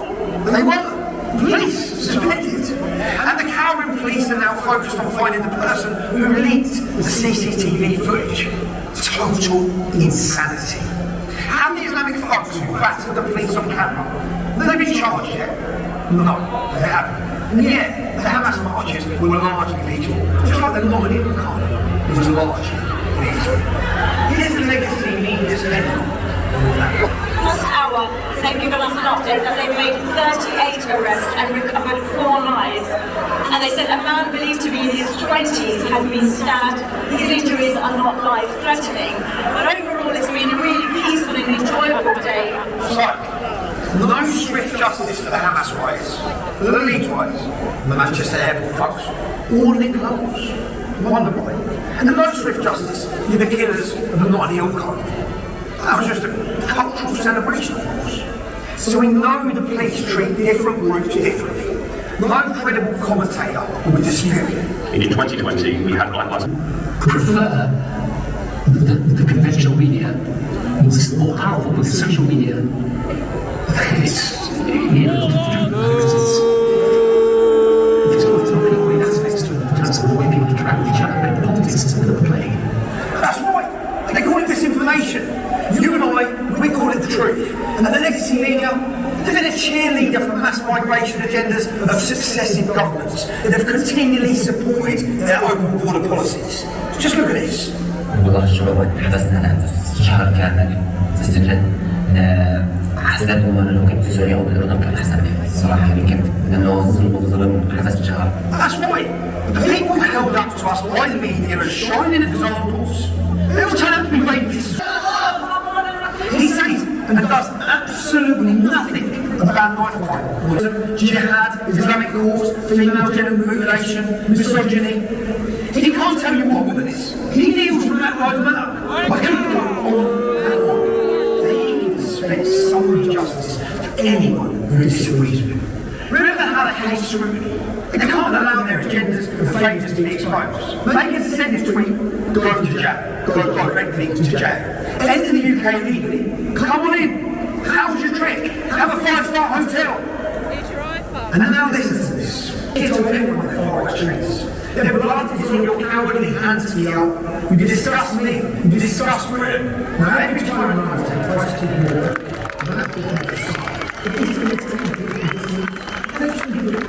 Take pressure with it. People have never been in trouble with the law. And they shouldn't be before the law now. They shouldn't have been in court. They're frightened these people into being guilty. It's easy for you this day. Just plead guilty.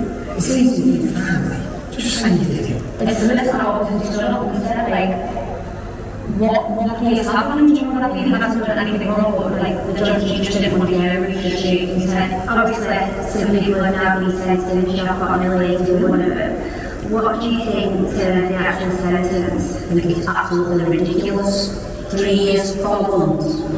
It's absolutely ridiculous. So what is it that actually accused of? Is he charged with violent disorder? Did he plead guilty or not? He had to plead guilty, we're told. The solicitors and his barrister, and then when he was in the custody, the police said that we lost his services and that and stuff.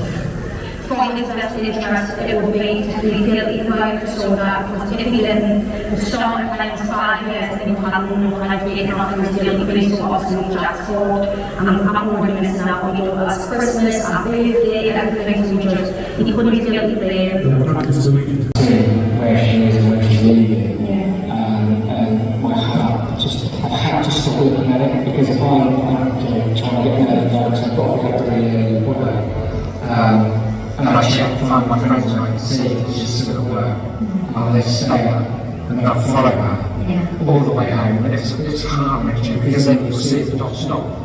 And then straight away your mind goes to the absolute worst. And they fear we, the people. They have been wielded and frightened. Like people that makes them dangerous. They lash out at their own citizens, vulnerable individuals. They're busy arresting children, but they won't confront Islam. And they're just frightened. Frightened of what might happen if they do. Or maybe they don't know what to do about Islam. Or perhaps they don't care that Islam is incompatible with our way of life, because the economy is illegal for our way of life. Regardless, and now they cower up before Islam. They leave unchallenged the masked armed gangs, the mobs, the militias who wreak havoc on the streets, because chaos serves their purpose. It gives them a reason to act against dissent, and the dissent from now is on the rich people. Tweet about the government's face. And right now, our population is crumbling under the weight of mass migration, legal and illegal. So many men from countries and cultures that will not assimilate, cultures that teach their children to hate the West. It's out of control. And it serves the purposes of the globalists and totalitarians. Kia and his apparatchik communists. Mass migration is part of that. To the people of the United Kingdom, I'm afraid of these children. Our country is in peril. We are led by tyrants and cowards. Our borders are porous. The government is imprisoning its political opponents. That's right. We now have political prisoners. Ordinary, law-abiding people imprisoned for their views. Let that sink in.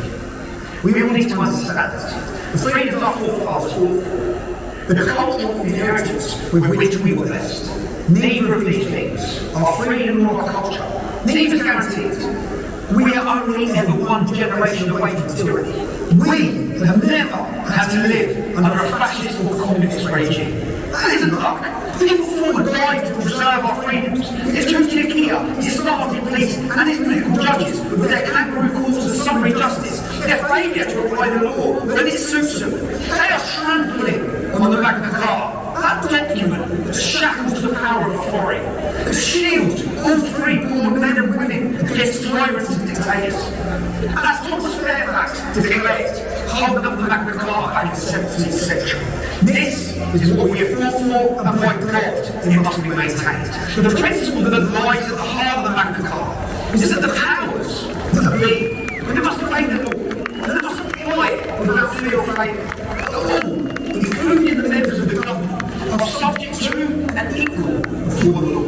Keir Starmer, you and your political bureau, your students of the union can bow to tyrants and cowards. You would fail more quickly than anyone could have predicted.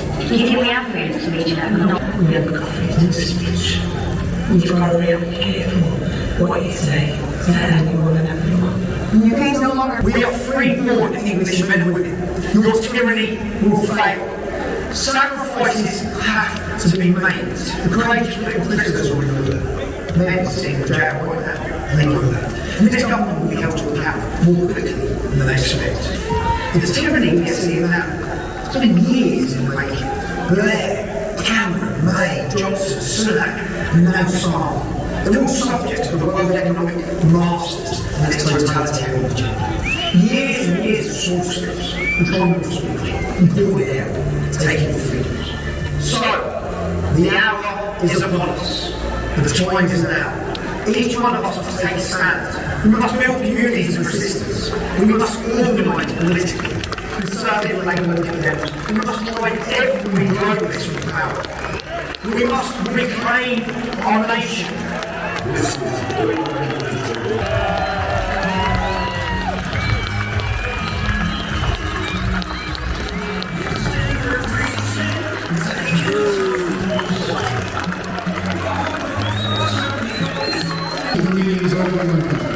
You know, this is the only way out of this.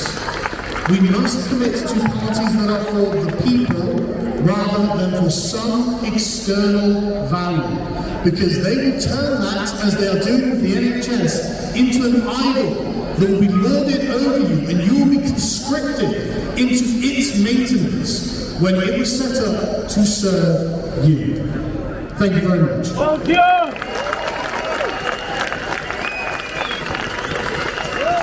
Thank you, Mr. Benjamin. I just want you to look on the screen. If everybody could just look on the screen, what do you see on the screen? Years ago, when the Beatles played massive stadiums, Labour women came forward and dare I say it, threw their knickers at the stage. Well, there's a pair of knickers in the audience that sums up the Labour Party. Labour are pants! Right, they are. Video, and then we're going to have our guests from France. Give a massive round of applause to these ladies that have come all the way from France. They're fighting against what's going on, the oppression of women in France by migrant communities. Give a massive round of applause. We're going to watch a video, then we're going to bring them on to talk. Thank you very much.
Hi, my name is Melissa, I am 27 and I am from Nantes in France. I am an activist and spokesperson for the Limited Collective. First, we would like to thank Tommy Robinson and the event organizers for inviting us. Thank you very much for giving us this opportunity to speak. The Limited Collective was created 5 years ago by 7 young women who were tired of mainstream feminism. This feminism is hypocritical. They pretend different women, but they refuse to talk about certain aggressors. If no one talks about the real dangers for women, then we will. We talk about all forms of violence against women, regardless of the aggressor. But we do notice a recurring pattern in immigrant representation among these aggressors. We fight against the growing insecurity, judicial laxity, and against regressive and patriarchal cultures brought in France by immigration. Immigration is a big problem and we are not afraid to say it. We do impactful actions to wake people up and to make politicians take responsibility. Because of this, we are progressive, but we speak the truth. And the facts show that we are right. Today, we are 150 activists in France, Belgium, and Switzerland fighting to make the truth.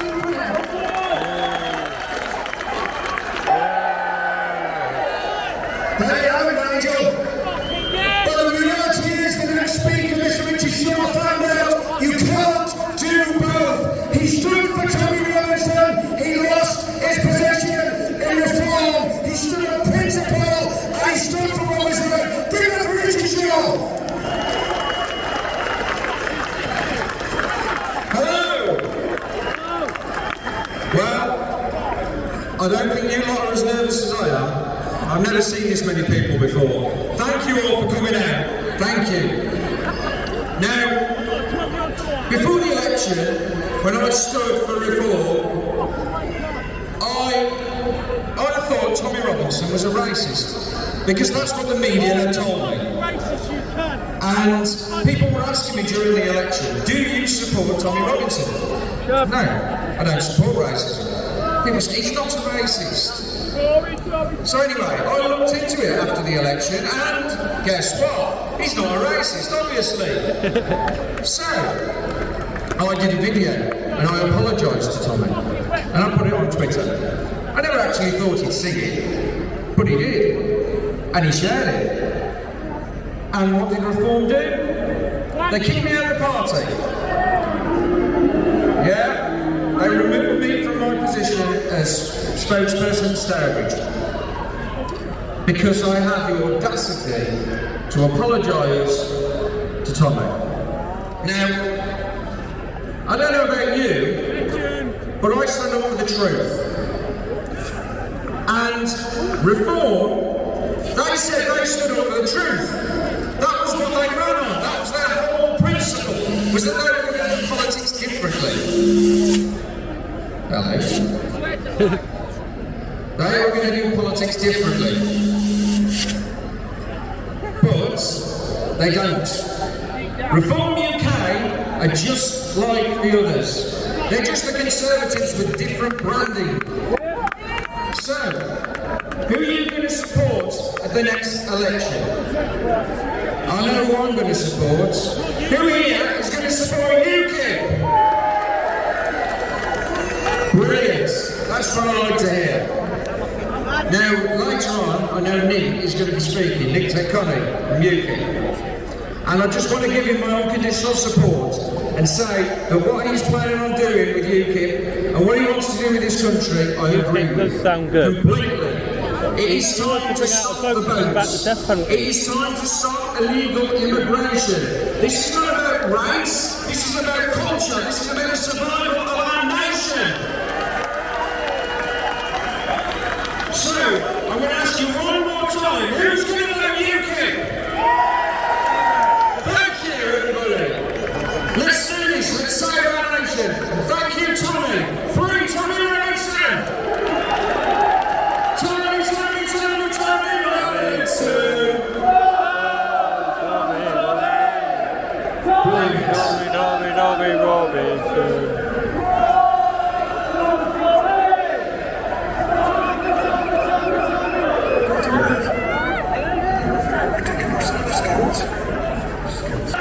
Yes, London!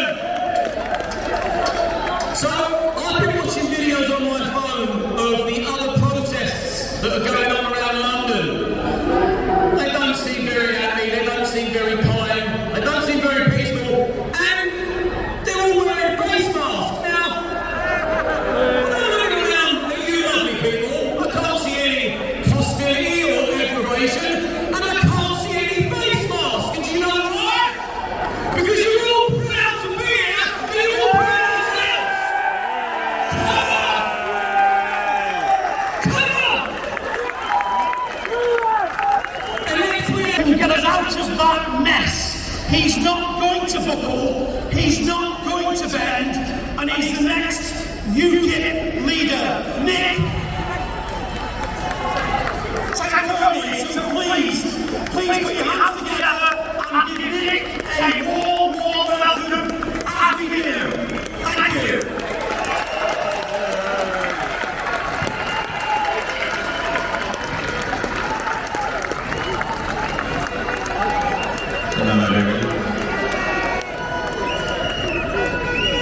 I have a question. Where is Nigel Farage? Why isn't he here? He isn't here because he isn't right wing. He isn't here because he isn't radical. He isn't here because he doesn't want to associate himself with Tommy Robinson. He isn't here because he doesn't want to associate himself with you.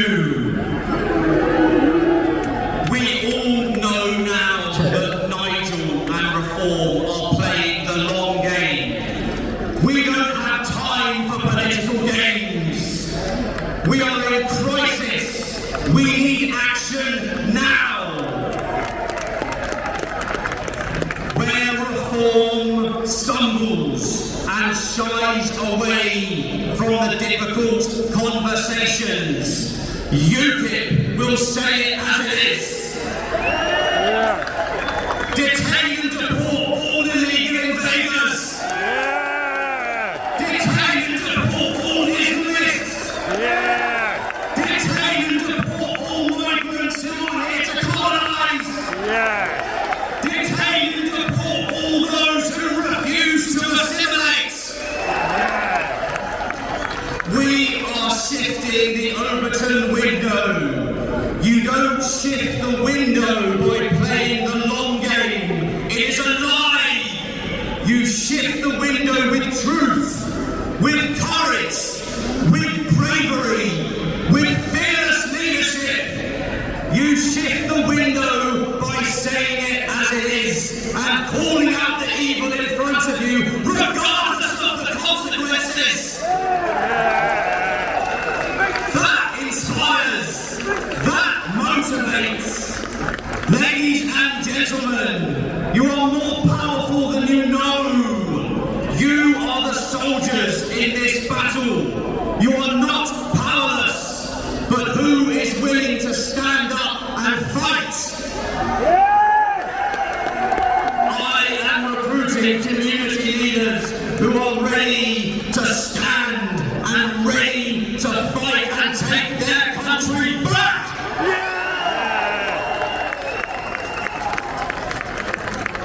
I am sick of the outrage without political action. It is time, friends, time to take back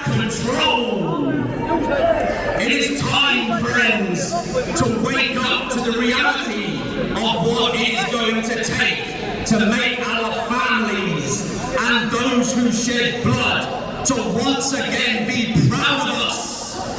It is time, friends, to pick a side. It is time to take back the control, and it is time to take back our country.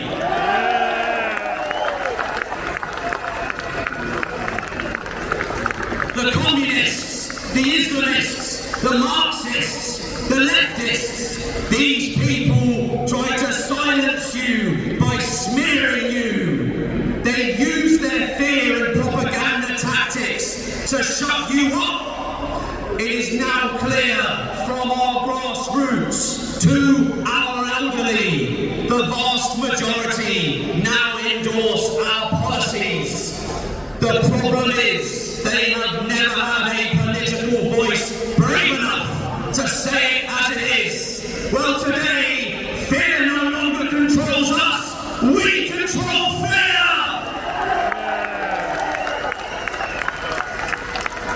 UKIP will be your political voice. Let us stand together. Let us stand up for the 40% who do not vote and who have given up. Let us give them hope. Ladies and gentlemen, I stand before you, asking you to join me in the new right and to stand for justice.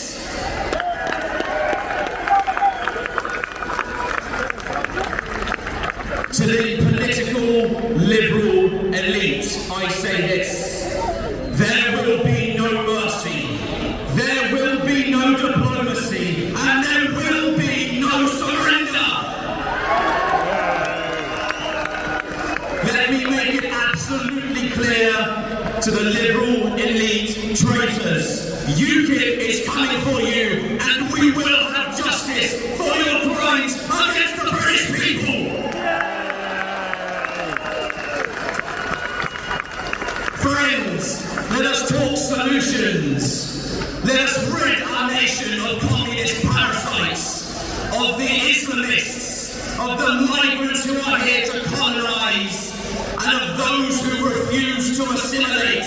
And let us deport the 5 million people who do not deserve to be here. Friends, let us offer the British people a referendum on the death penalty. Yeah. With your permission, I want to transform this great patriotic movement into real political action and change. Let us rebuild Britain for our children and our children's future. Let us show the liberal establishment that we will not take any more, and we are not their slaves. Let us stand together and break free of the globalist shackles and show them that they dare not make the British people angry. To two-tier Keir, I say this: you can send your thugs to beat us. You can lock us up. You can martyr us as you have done our political prisoners. But you will never silence us. No two-tier Keir, Keir Starmer, you will bend the knee to the British people. If you lend us your vote and grant UKIP the opportunity, I will lead you, ladies and gentlemen, the new right rises. And as God is my witness, we will take our country back.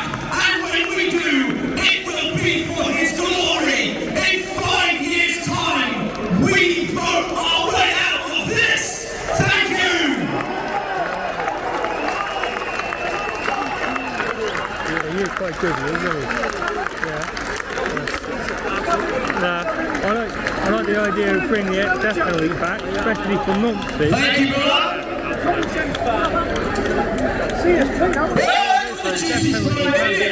Touchy problem. I'll do like a leader with a good haircut.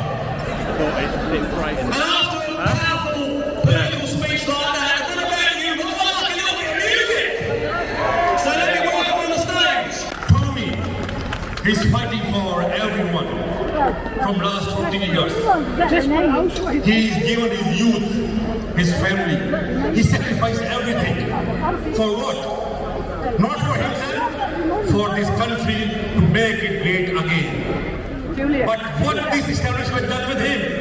They put him in the prison again, and again. Why?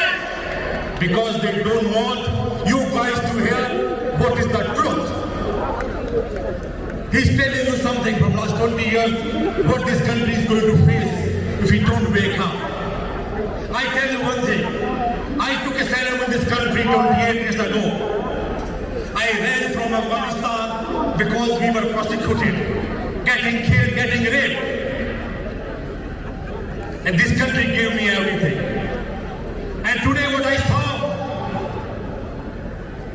every day boats of those rapists coming in here and getting accommodation from the two-tier care, money, iPhones, everything.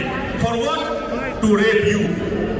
They done that with us, now they will do it with you. They're not letting you know who is coming on the boats. They are the dangerous people, unvetted people. Tommy tried to wake you up, but this government is trying to silence him. They don't want to let you know what danger is coming next to your door. Tommy steps in the den of the lion, even knowing that he will be prosecuted, get killed, whatever will happen to him. But he done it for who? He done it for you. What's he going to get from into prison? Nothing. He done everything for people of Great Britain to make Great Britain again. You need to go back to your home. Think. What's best for the country? Who is best to run this country? You need those political parties who think about native British. They give preference British people first, not me. I came here because I choose to come here. Nobody called me in this country. I choose, many more choose to come here for better life. I came here, I made my work. I tried. I got a big community. But for that community today, I am a traitor. They call me a traitor. I am not traitor. This is my country and I have to give back to this country. I am loyal to this country. So every immigrant should be loyal to this country. Exactly. If they want to live in the community, go fight back. Exactly. If you are in this country, your loyalty to stay with this country. This country gave us a lot. And it's time for us immigrants to pay back. Good evening, Britain, and once more, Tommy Robinson, please sing for me.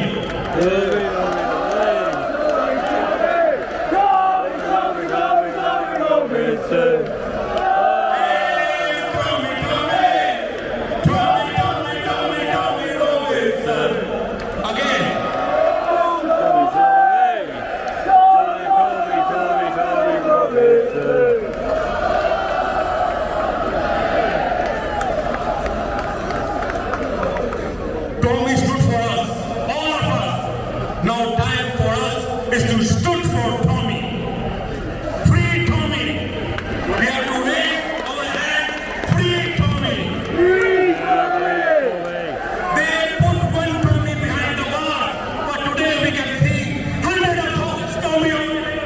Free Tommy. God bless Great Britain. God bless us all. Thank you all.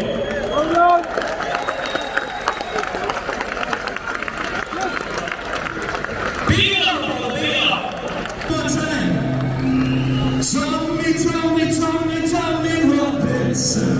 Oh, Tommy Robinson. Oh,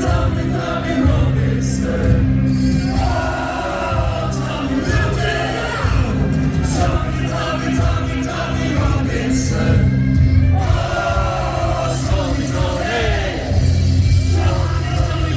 Tommy Robinson.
Check, check. Yeah, I'm too short for that mic anyway. Wow! Powerful. So this is the last word from me. This is where I dish out some thank yous. Thank you to everyone that's organised this today. Thank you to the police that are standing behind us, keeping us safe from Antifa. Thank you to all the singers and the speakers. Thank you for Tommy. Thank you to Tommy. Thank you, Tommy. He has galvanised all of you here today. He has brought all of you together in harmony. Yes, he has. And everything you say. And thank you for coming. I just want to ask one thing. Please, for the love of God, get home to your families safe and be peaceful on your return. London, I fucking love you! Thank you! And now it's time for the lovely dancers to see us off. I'll see you on the other side. Well, I'm going to get making a move, I think, before I miss that train. Nice to meet you. Good. Bye. Well, I'm off before I miss the train. I should have booked it a bit later, but I didn't realise it was going to be on this long. Because we just while you've done this, there was only certain trains and anyway, we'll sort the bus. Somebody else will put us on the list, so we're just going to go to Kingston. Yeah, fair enough. Right, anyway, I'm going to get back for... Yeah, okay.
Horses.